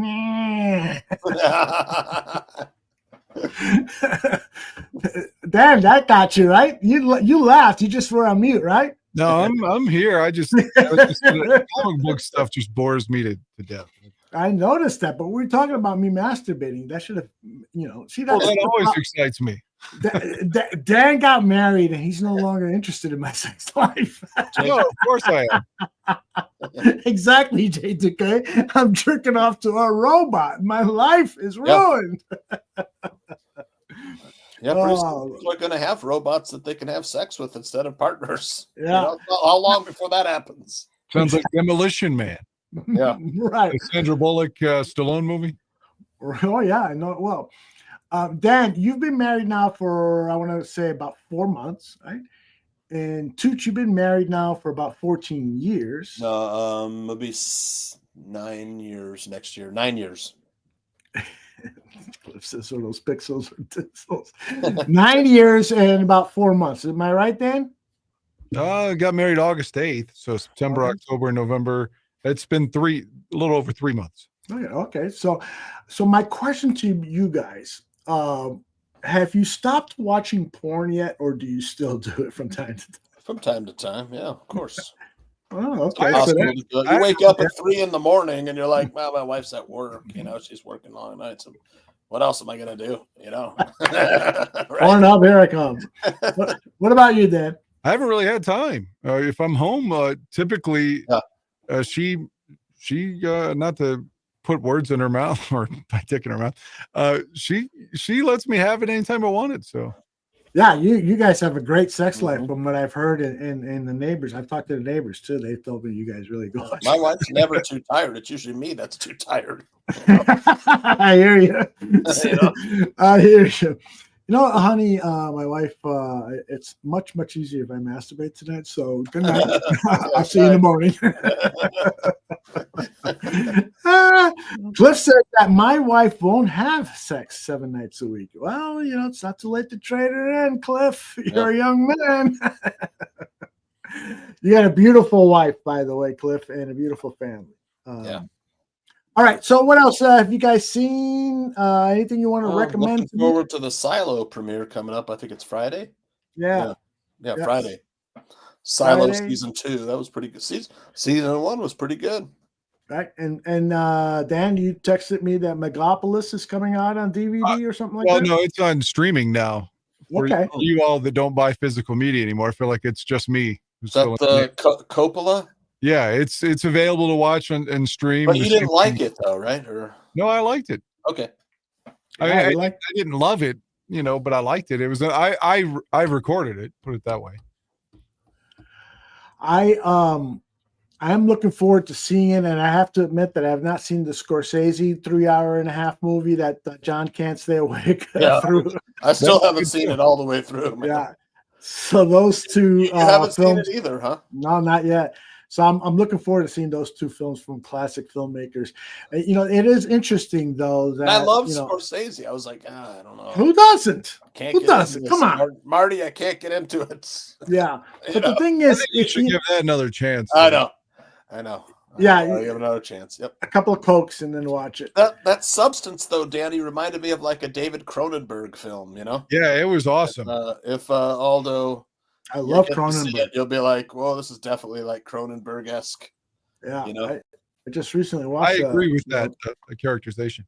Yeah, I can't wait to watch Substance, the Scorsese and Coppola movie. But getting back to those two directors, I do sometimes, Tarantino says the next film is going to be his last because he doesn't want to be like other great directors that at the latter part of their career, they were turning out shit.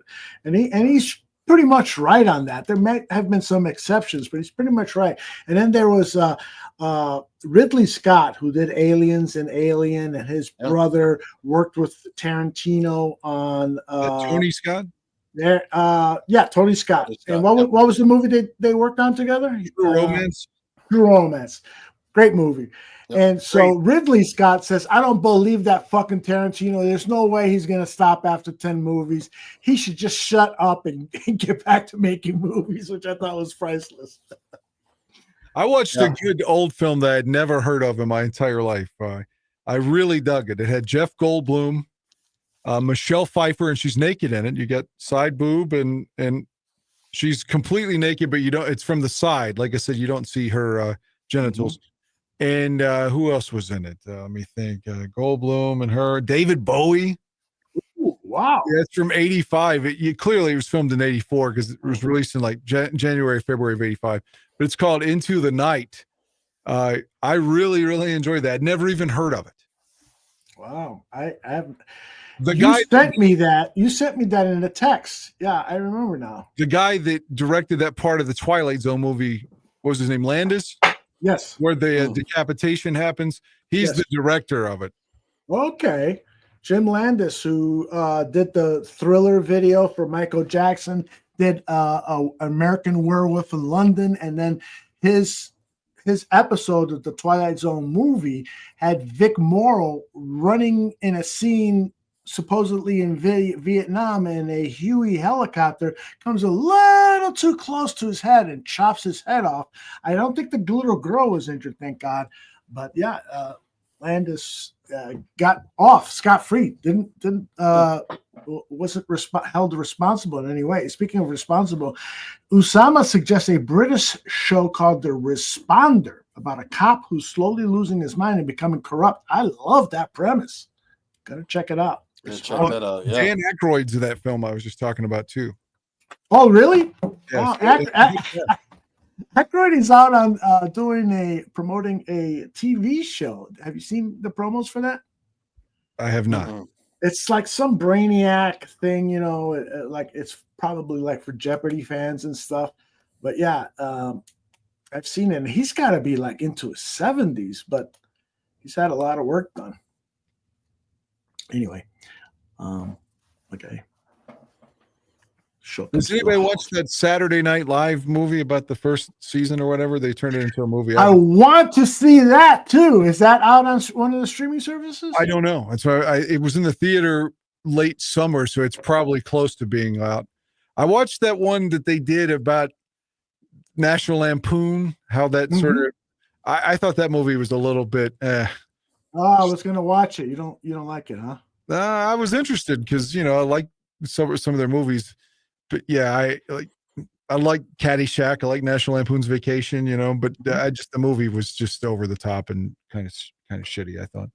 Tarantino's movies are pretty much all like above the cut, like above average to great. They just didn't really make a bad movie. Do you think? Or no, I don't think he's made a bad movie. I think Kill Bill's the worst, in my opinion. Which one? Kill Bill. Kill Bill, especially Volume 1. That's the worst. Yeah, I think. Yeah. I was a little disappointed with it, but still, there's some sequences in Kill Bill 1 and 2 that are just fucking pure, beautiful, violent cinema. When the Asian girls are fighting with against Uma Thurman, that fucking scene is phenomenal. Man, the chick is coming out with that fucking flying ball, and she's wearing the plaid school outfit, plaid skirt with white stockings and stuff. And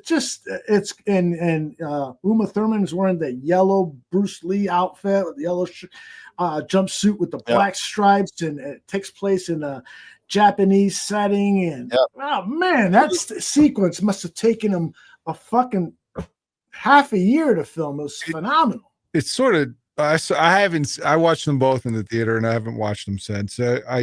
I remember the part where she's supposed to be paralyzed or something, and then she's like, "Wiggle your toe, wiggle your toe." Yeah. It's not how neurological. Christopher Reeve could have said, "Wiggle your toe." Yeah. It doesn't work like that. It jumped the shark. I agree. You know, one of the biggest complaint that I have about Tarantino, and I love the guy, I love his movie sense and stuff, but is that he gets what's the word? Self-indulgent. You know, he loves something that so was much. Kill Bill. Yeah, right. Stretch it out. Yeah, self-indulgent. that was supposed to be one movie. And so he told Harvey Weinstein, I've got so much great stuff. And Harvey said, well, I'll make 2 movies out of it because he's thinking about money. But that should have been 1 2-hour and 20-minute movie and done. That's why it's bad. I like Jackie Brown, but that was kind of like in the lower echelon of his movies. How many times have you seen Jackie Brown, Tooch? Maybe 3, 2, maybe that 3. Many. Okay, because I was going to say it really gets better. It's better. I agree. It does. It did. I liked it. I didn't like it the first time. I liked it more the second or third time I'd watched it. But. Yeah, it's great. And what about Cliff Victoria saying here that Once Upon a Time in Hollywood 4K DVD? Yeah, that gets better too on a repeat viewing. I loved it as soon as I saw it. Yep. I read an article about it recently, and somebody said, I forgot who it was, a film critic. He said that he thinks in 10 to 20 years, Once Upon a Time in Hollywood is going to be considered one of the greatest movies of all time. It's going to bypass Citizen Kane and all these other movies that are considered great movies. And so, you know, I'm anxious to watch it again after reading that guy's review of it. I loved it. Did you guys like Hateful Eight? It was okay. Still haven't seen it. Oh, wow. Okay. Wow. It's on my queue. It's on my queue. You can watch it serialized on Netflix in like 8 episodes. Really? No, I don't want to do that. Did Tarantino direct it that way? Or no, it was filmed in the theater. It was a film. Right. Yeah, it was filmed in in the theater it was two parts. There was an intermission. Not in the theater I was at. Oh, really? Oh, okay. Wow. Oh, okay. I saw it on New Year's Day, January 1 of 2015. Yeah. And it was just straight up 2.5 hours or whatever. Okay. Wow. Because it was like 4 hours for me. Or maybe it was 3, but whatever. We watched it in one sitting. There was no intermission at all. Yeah, there was an intermission. It was like the old time, like 70s, you know, there would be like a intermission, it would say. And I had cool. The little screen rolling and stuff. And it was like, you know, you go up and get something to eat and drink at the I wish I would have seen it that way. Yeah. During the intermission, I think it was like 15 minutes. It was like an Ennio Morricone score for 15 minutes. Oh, I love Ennio Morricone. Yeah. Yep. There's a document. If you love Ennio Morricone too, who famous film composer, there's a documentary on Netflix about. No, it wasn't on Netflix. I saw it on TCM, Turner Classic Movies, about Morricone, and I learned so much about him. And this guy was he was reluctant to become a film composer because his mentor told him, that's garbage. You don't want to work in that medium. You got to do the big orchestral things and so forth. And Morricone always felt guilty. And it wasn't until later in his career where he said, fuck that guy. He's just jealous that I'm a great composer. And he did the Taxi Driver score, which is one of the best ever. He did a number of other scores. He's phenomenal. Yeah, one of the greatest. Him and John Williams, probably the top 2 of all time. Yeah. I like the guy, what's the new guy who's done the Chris Nolan movies? He did the Batman trilogy, Interstellar. Somebody help me out, JTK, Cliff. But anyway, probably knows. I can't believe you haven't seen Hateful Eight, man. You would really love it because it's like a closed quarters whodunit. Yeah. Who's the murderer in a room full of killers? If I could mention another name, because like you said, John Williams, just to go back, great composer. But another guy who's done a lot of films over the last 30, 40 years is David Shire. Yes.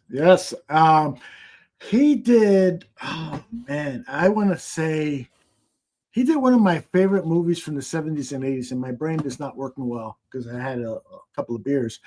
But David Shire is good. And by the way, it is Hans Zimmer. Thank you. Thank you, Usama. Hans Zimmer is that other composer that I was thinking about. He's fantastic. He did Gladiator. What about the score to Gladiator, Tooch? I know you love it. Excellent. You and I are alike. Yep. I know Dan doesn't even want to see the movie. I saw Gladiator. I don't like Joaquin Phoenix, and I'm not a Russell Crowe fan really either. But I did watch the movie because the girlfriend I had at the time wanted to see it, and I fucking didn't like it. I love that movie. And by the way, I just mentioned the Ridley Scott interview that I read. He mentions in that same interview that Joaquin Phoenix, early on during filming, he had like some type of panic episode or something and wanted to quit. He says, I can't do this role. I can't do this role. And Ridley is saying, on in it too. yeah, he was. That's a surprising thing. And Ridley says, are you kidding me? And Russell Crowe came in and basically, didn't literally bitch slap him, but verbally bitch slap. This is your job. You have to do this. And I'm glad he did, because you're right, Tooch. He was excellent in the movie, and that is the best. I don't think he knew how good he was. In fact, I'm positive he didn't know how good he was. Probably. He's a weird guy. Yeah. Well, I mean, it was one of his first roles. He was just kind of breaking out. And he's like, I'm here with Sir Richard Harris, Russell Crowe, and Ridley living in the Scott shadow of his brother, River Phoenix. Yeah. Yep. And he probably was like, I don't know if I can ever live up to any of these people. Yeah. I can understand that. He's turned out to be a pretty good actor, man. Yeah. Is that the Dead Reckoning Part 2 that Usama was talking about? Mission Impossible? Because did you guys see Part 1, Dead Reckoning 1? Of Mission Impossible? Mission Impossible, the last one. I haven't, no. Oh, it's what's that guy? Isai Morales is the bad guy. I don't know if you know, he's a Puerto Rican actor.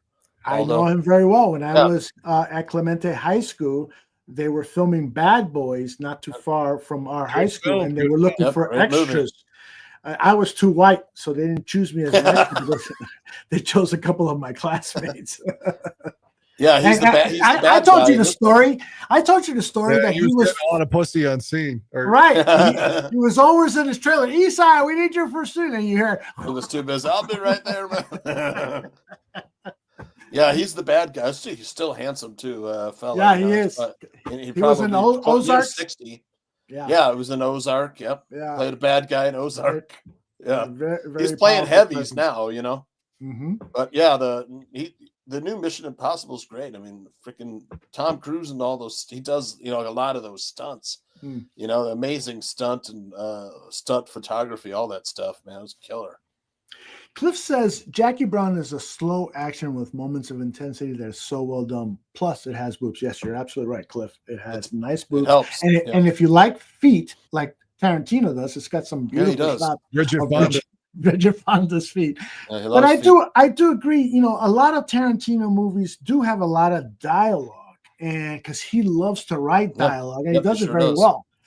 And that slows down the momentum. That's why I think he's self-indulgent. He needs somebody, a strong producer, to tell him, all right, it is great dialogue, but save it for the DVD extras. We got to keep the movie going. We talked about that guy that did Bone Tomahawk and Brawl in Cell Block 99. Yes. That's Craig Zoll. That's a guy that likes to write dialogue like Tarantino. If you guys watch that one, Brawl in Cell Block 99, you'll know exactly what I'm talking about. And then Bone Tomahawk he's just doing the same kind of dialogue, but in a Western. Dan, you got anything else that you liked or want to warn us about? No, I had a lot of things that I was for some reason, it's my mind is gone right now. I keep thinking about the Packers game. So, well, tell us what you think about the Packers game. Throw that schedule up there, Aldo. There you go. The remaining 9 games. Let's just go one game at a time. Okay. Coming off a bye, the Packers coming into Soldier Field. I think we could beat the Vikings, but I mean, we got to play. I mean, to beat the Packers, you have to play a near flawless game. Yeah. I agree. You have to, the team attitude is the key thing right now. Because they have the talent to compete with any one of these teams on this schedule. It's not like the 49ers have been, blowing the doors off. All of these teams are good. The Lions are good. Everybody's talking about, but the Lions choke a lot. They have a history of choking. I know they haven't done much of it this year, but they have done it. I think we got to play on Thanksgiving against the Lions. Huh? Thanksgiving, and then a couple of days before Christmas, week 16 here in Chicago. Thanksgiving's like their thing, man. The Lions. And a lot of people are wondering, should we, change that up? I know it's tradition in Detroit and in Dallas, but should we change that up and have other teams? Well, they have a third game now. For years, it was just They have a those third two. game, yeah. That is true. They have the night game. Detroit and Dallas. Yeah, I kind Mhm. of like the tradition between those two, but you think I know? So the Bears and Packers opened at Packers -6.5. Now today it's -5.5 after Waldron was fired. I can't imagine that he's like worth the whole point. But I can. I guess. I mean, they probably expect. Oh well, Thomas Brown might be a little unpredictable. The Bears get some more first. What do you call it? Get some extra first downs or whatever. But I don't know, man. What do you think, Dan? I want to win really badly. Like I said, man, if they lost last week, it felt like the season was over. But if they lose Sunday, it truly is. If they drop down to 4-6, they'd almost have to win out to just be a wild card team. So they really need to win. But again, it's the first divisional game. If they could get that and be 1-0 in the division, then maybe you get some momentum. Then you can beat Minnesota. You're 2-0 in the division. Oh, well, now it's Thanksgiving. We've won 2 in a row. Maybe we can win 3 in a row. Just like things build. But you got to get that first one. And like I said, all this adversity would be worth it if it meant Packers win on Sunday. I would be willing to suck Aaron Rodgers' dick. Week 18, though, let's say the Packers have clinched their playoff spot and there was nothing to play for. You don't want it that way. They just play backups. We could get a win there. You don't want it that way. So you need to win it outright, and that'll help Caleb. That'll help Eberflus. That'll help the whole team. We have Flus. Yeah, I know. It's like Flus, he was out coached by Gerard Mayo. Yeah, how about that? I mean, they had an excellent game plan. Yeah. They just played man and blitzed and, dared Caleb to get the ball out before the pass rush got there. Yeah. But Why can't we do that? It looked like nobody on the team had any fire or desire, any pride or anything on Sunday. And I don't want to say that, again, Williams is sacked 9 times, so I can't say he didn't have any pride. But there was just no sense of urgency. It felt like the whole game. Like, it was like the low point of Flus's, and he's lost a lot of games, but I think that was the low point of his run, and it probably lower than any point Matt Nagy had. Mm-hmm. Yeah. Let's hope Shane Waldron forgot to take his hot routes with him when he's gone. We at least have some hot routes. That's right. It's like that is a potential advantage that we have this Sunday is that, the Bears aren't going to deviate much from what their basic packages are, but they are going to show to Green Bay some different tendencies and a few different plays, a handful of different plays. They're going to do the right thing, I believe. Brown is, and asking Caleb, what do you like? And DJ, what do you like? And Keenan, what do you like? And Rome, what do you like? And they're trying to try to fit that into the game plan. And I think, and the execution of those plays in the practice field, there's going to be much more attention to detail as opposed to how Shane coached, where he would let little mistakes go by. So I think that could really help us in a potential upset of the Packers, but we'll see. I wonder how, other people in the chat room they've quit on Eberflus, and that maybe so. Maybe they get some kind of dead cat bounce out of Thomas Brown, rah in the locker room, but I'm not counting on it. Yeah, I don't know. I one thing that Greg Gabriel likes to say is that they're continuing to play for Eberflus, but after last week's game, he told me I would not be surprised if Eberflus is fired because the team has quit on him. Yeah. So we'll see after what's transpired this week if they come out there fighting for him and playing hard for himself. The next stage is the 50-point walloping Tressman style. Oh God. That's the next side of a dying Bears coaching regime. If that happens, we have to do something symbolic. I don't know what it is. I burn all my Bears paraphernalia or whatever. We have to do something symbolic I need the Brokeback Mountain meme here. I can't quit exactly. Can't quit you. Well, guys, unfortunately, I got to go. I'm sorry. I got to go. No, you're not allowed. I hope we get a win somehow, some way, though. Yeah, Danny, man. I know. It's not 10:30. It depends, man. It's 27. It's 11:27 for me. I got to get over there. Do you think they've quit on Eberflus, Aldo? Sure. Hold on a second before Dan Danny. leaves. Yeah. Before Dan leaves, Dan, I have one last question for you.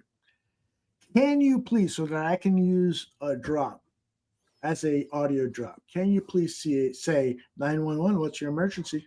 I don't say that. I just say, like, if you call them, like, 911. That's it. Yeah, because the person who's calling they already know they have like 50 things in their head anyway. So I want them to start talking so that I can ask real questions and cut through it. But if they feel like you're allowing them to talk, it goes smoother. Okay. So, but just for Makes as a drop on the show, can you say 911? What's your emergency? Or even if I said anything for it to be realistic, you would say 911. Where is your emergency? Okay, go ahead. It'd be like 911. Where's your emergency? Love it. And then I'm going to cut then to a shot at Soldier Field with the Green Bay Packers. Oh, no. Yep. All right, guys, I really got There's an emergency right there, Dan. There you go. Man down, man down. All right, guys, I'm sorry. I got to go. Thank you. All right, Danny. It was fun. It was fun. Go Bears. Ooh, What happened to us? Aldo froze. Am I frozen too? I'm no longer frozen. Are you There okay? go. Okay. There Yeah, you go. I'm good. Am I still moving? All right. Yes, you are. Yeah. I don't have any faith that the team hasn't quit on Eberflus. I mean, a lot of the guys just seem to be going through motions and stuff, you know? Yeah, I agree. Unfortunately. Is this circle thing okay with you, or is it too gay? It's fine. It's still a little gay. Yeah, I didn't see. I saw another movie. I know my wife had introduced it to. I mean, if you like those kind of like coming of age stories, you know, with kids, it's called Pitch Perfect, 2012. Have you seen it with Anna Kendrick? Oh, I saw the original one, Pitch Perfect. Yeah, Pitch Perfect. Made 2 or 3 after that. Yeah, I think they made it. I haven't seen the other ones, but I really like the first one. You know, I thought it was really funny. There's, you know, decent cast, a lot of singing and stuff, and you know, it's like a cappella teams, you know, fighting each other in the playoffs and stuff. You know, the dancing and singing is really great. Yeah, it's a very traditional competition type movie script. You know, but those are very effective if well acted and well. It's like a sports movie, but with a cappella singers. You know, right? You know, the playoffs, whatever. It's like that's why I like that one, The Queen's Gambit. It's like a chess sports movie. You know, I love that movie. Yeah, and I'm Queen's a Gambit. big fan of Anna Tyler. Hey, speaking of Anna Kendrick, do you really like her a lot? Because I will see just about anything that she's in. Because I do. I think she's great. I think she's really cute too. Exactly. Yeah. Well, I just saw her in a movie that talented. was released last year, Woman of the Hour. Have you heard of that one? We were watching that one. That's the game show. Yes. Serial killer. That's excellent. Yeah. Yes. It is sensational. The guy that plays Rodney Alcala was fantastic. I don't know who he was, man. Right. Yeah. And just for some backdrop for our listeners and viewers, it's according to Wikipedia here, I'll just read it out. It's based on a true story of serial killer Rodney Alcala and his 1978 appearance on the TV show The Dating Game in the midst of his murder spree. It is really, you know, she directs that movie too. Yeah, that's right. I forgot she directed it. Yeah. And she tells the story in a different way because, you know, it's pretty much you've watched these movies on Lifetime and at the theater and stuff. I forgot that I had just watched that movie too. Yeah, it's really well done. And there's a couple of little twists in it. It's like, how's the story being told? Oh, that's cool. That works. Yeah. So I recommend it. Where they're walking after the show, he's like, "I'll walk you to your car." So oh, creepy, what a great he's scene! Like, you'd have your head fucking bashed in. What'd you say? You know, it's like, Exactly. And So creepy, man. And she is really good. Kenny Adams is joining us. Hello, fellas. All right. Kenny. Hello, All Kenny. Well, we're done now, Kenny. Yeah, right. I don't recognize the name Kenny, but hopefully you'll stop in and interact with us on our next show. We're just Tooch and I are about ready to close shop here. Anything else, Tooch, that you've seen that you want to share? No, not yet. Not really. Trying to think. What did I see? I think that's about it. There's a couple of network TV shows that my wife and I have just kind of stumbled on. The recording went a little extra. We were intrigued by the first few minutes. And Accused. Have you heard of Accused? No. Is that Jodie Foster? That's the movie, which was out 20 some years ago. But there's a TV series called Accused now, and one of these beefcake actors, Hollywood stars, plays. I'm confusing it with another show. Accused is like a serialized. Every episode is a different story of someone who is accused of a crime. Oh, I like that. Yeah, it's like Law and Order. Law and Order. You watch any episode, you can catch it in the middle. You'll figure out what's going on, and it gives you some satisfaction at the end. Yeah, Accused is like that. There's a lot of potential. I hope they keep working on it. So it's not a bad show. And the show preceding it is called Murder in a Small Town. And we started watching it like episode 3 or 4. So we need to kind of go back and get the backstory. But it's about a very eccentric cop who left the big city, is now the sheriff in a small town, and there's a murder he needs to survive. It doesn't quite have the Twin Peaks feel to it, but it does. It is pretty cool, though. Yeah, Murder. I think both of them are on CBS on Tuesday nights. I'm pretty sure. My wife is up there waiting. She'll probably want to watch something. I'll try and nice get in one episode before I pass out, but. Well, usually she works, It's like I know she usually works on this night. Wednesday she's home now because she's got school in the morning. So okay. Well, I'm gonna let you go. That way, maybe you instead of watching a movie, watch some porno or something. Yeah. Cliff Victoria says Hollywood should do the Lensman series by E. Doc Smith. It's a fantastic series about where humans came from and superior beings controlling them for good and evil. That sounds like a great premise for a show. Great. I've not heard that. I know there's some good movies coming out though. Quickly before you got to go. Yeah. Name me a book that you read, because I know you like to read novels and books and stuff, that you wish would have been turned in or will be turned into a Hollywood feature. Oh man. Or even a serialized. There's a bunch of them that are supposed to, and they still haven't. Yeah. Scripts sitting in a drawer somewhere. Yeah. Well, I mean, some famous people have optioned. Yeah. I forget. I think now she passed away. What's the gal's name from? What's her name? Was it? What has she been in? She just died of cancer. Oh, what is her name? Who the hell just died? Is it Beverly Hills 90210? That's Party of Five type actress. What is her name? And she was in the Scream. Oh, Shannon Doherty. Shannon Doherty. Yes. She optioned one of these novels, and I guess will never get made now, I think. But that was Hyperion by Dan Simmons. They made The Terror one of his novels. Mm-hmm. Then someone optioned The Black Company, which would be cool. Mm-hmm. But I have to give it a little bit more thought, Yeah, give it some thought. We'll talk about it next week. I got to tell you, I'd love to see the Demon Princes made into a series. It would be like a Game of Thrones, The Demon Princes by Jack Vance. That would be fantastic. It was like cool. It's a young boy who these 5 crime lords, they go to his planet and they rape and pillage and destroy his home world. And he grows up trying to his sole mission in life is to avenge these 5 crime bosses. They're like interstellar crime bosses. It's like a science fiction. And he spends his whole life training like martial arts, weapons, and he hunts them down one by one. And like the dialogue is classic, man. It's so great. Was Love it it. Shannon Doherty that died? Yeah, well, I'm pretty sure. Let me double check. I think it was her. I just thought we just did People magazine not too long ago where she I'm had pretty passed sure she away did. from cancer. Yeah. But that plot that you just described sounds fantastic. I'm a big fan of the rape and pillage genre. Yeah, and like the revenge is fantastic, you know. Mm-hmm. You know, they all like these build-ups and stuff where he tricks them into, their destruction. Yeah, that's a great one.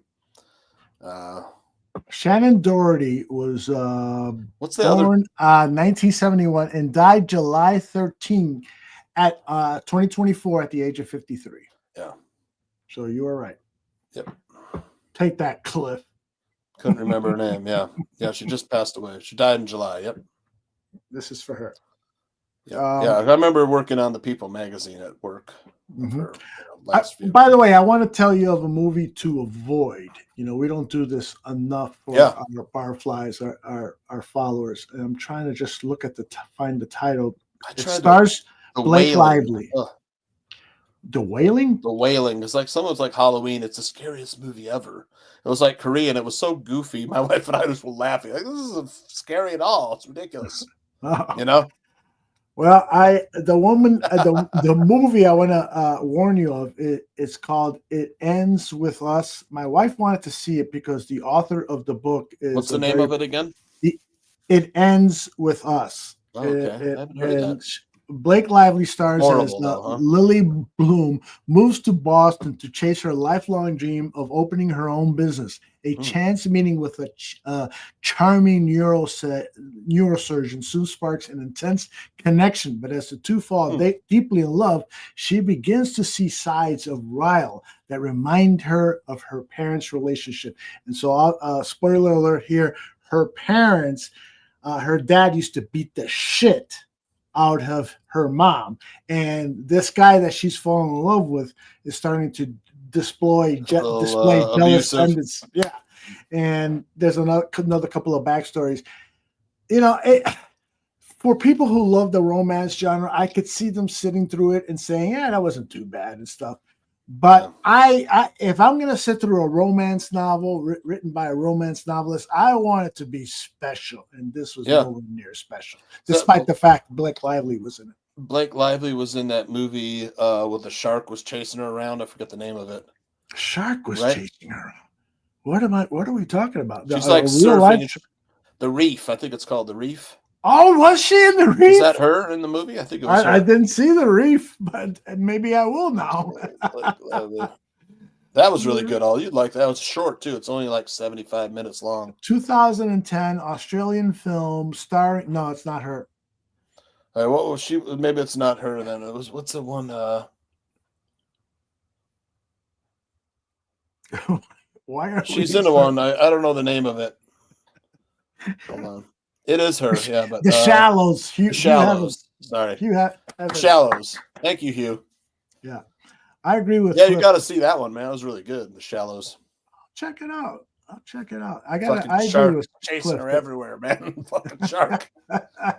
Yeah. That was really good, man. She was out surfing, you know, and shark attacks her and she gets stranded on this reef, you know, in the shallows. And she can't, you know, with the tides coming in, you know. I saw that. Yes, it's excellent. Yeah.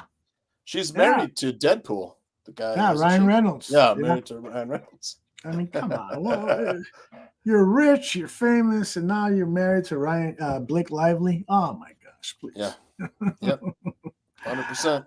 Oh Lord. All right, I will let you get back to your beautiful wife. Enjoy whatever you watch. Yeah, watch an episode. Accused is the perfect show to watch tonight because tonight they released a new episode with Michael Chiklis. Oh, he's he's a wrestling coach, and there's an accusation made against him. It's a good episode. Yeah. So with that, I will let everybody know. Imagine being married to Ryan Reynolds. Yeah, I imagine it every night, Cliff. Weekend sports betting tips on Friday. Yeah, please plug that. Yeah. And Willis Towers maybe coming back. Willis Towers has been back for a week now, a couple of weeks, and so they'll be talking about the Bears. They were after us last week. Yep. And then, of course, you on Sunday morning, Barfly Tailgate Show and West. Thanks for dropping by too, Barfly Tailgate. Oh, that was fun. You man. picked the Patriots. I should have known better. I thought, okay, this is the last game the Bears will win this season, probably the Patriots, and then after that, it's because I didn't like that second half of the schedule. Yeah, right. Oh my gosh, Are they gonna six division games plus the 49ers? So where would you put on a scale from 1 to 10, with 10 being most likely? That I say that the Bears will not win another game. I don't think they will either. I mean, so you're going to put it at 10, most likely not to win another game. They might win Seattle. I'm at 8 to 9 area there. Yeah, probably the same for me too. I mean, there's so many injuries. That's what makes it kind of lean towards 9-10 for me, because the offensive line. I mean, look, they cut Nate Davis and they're short of offensive linemen. It's like, I mean, the $30 million Nate Davis. It had to be done. It had to be done. I mean, I don't disagree with the move, but I mean, it's just the worst time to be cutting an offensive lineman, a starter. But Cliff asked a good question. Why don't you tackle it? What's better, a 9-8 mediocrity or losing out this season? Yeah. So it'd be 4. What if they're 4-13? 4-13 likely gives you a top 5 draft pick. Yeah, that's what I'm thinking. Yeah. Because I mean, what are the other teams? The Patriots are what, 3-7 now? They're 3-7 after beating us, and then so we would. What's another team? The Panthers are 2-8 or 3-7. The Panthers and Patriots. Yeah, Panthers, Jaguars. Patriots, and there's a third team. The Jaguars. Maybe the Jaguars might be 2-8. What about the Cowboys? The Cowboys, yeah. The Cowboys are 3-7 also, I think. 3-6. Yeah, 3-6. It's a foregone conclusion that the Cowboys are going to draft Ashton Genty. He said today, that's my favorite team. They need a running back badly. They'll probably pick him in the top 5 like they did Ezekiel Elliott. Yeah. But so that's good for the Bears, because the Bears aren't going to draft a running back. They need offensive and defensive linemen. And there's not great ones in this draft, but there's some pretty good ones. Yeah, I mean, remember you had your X post of name one player that improved under Matt Eberflus, and the only one I could think of was an offensive player, right? Was it offensive player? Yes, offensive player is what I said. The only one I could think of was Tyson Bagent. Yeah, and that's a good one. That's a good one. Other than that, I don't think there's anybody that improved under Matt Eberflus. Maybe Cole Kmet, but wasn't he already kind of? Yeah, that's what I said. It's Cole Kmet has been ascending the last 2 years under. He was already There's on no the doubt rise. about it. But what's happened to him this season? It's like the stock market thing going crashing. And this is why I don't think it was Shane Waldron who was behind the ascension of Geno Smith, because in that Seattle offense they ran a lot of 12 personnel, and you had guys like Will Dissly and Noah Fant and the other tight ends who were getting a lot of pass action. You're absolutely right. He gets here and he brings Gerald Everett with him, and neither Everett nor Kmet did anything. Nothing. They have not learned how to use the tight ends. And again, this could be Caleb's issue, but Dave Canales, yes, he was might the have guy been the guy. Yep, might have been the guy that was instrumental. I think he was the quarterback's coach or passing game coordinator for Smith. Yes. Well, no, Canales. Was he? How long was Canales at Tampa Bay calling the plays? He was in Seattle with Waldron before he went to Tampa Bay, though. Okay. So maybe you're right. I didn't know that. He agrees with you, and that's a great way to close the show. Somebody finally agreeing with Johnny Santucci. I love you, brother. I will see you Friday on Weekend Sports Betting Tips, and on Sunday on the Barfly Tailgate Show, followed by Fantasy Football Goon. All right, go have fun with your wife, and we'll see you next week. And thank you, everybody who joined us live. Bye-bye. Take care. Bye-bye.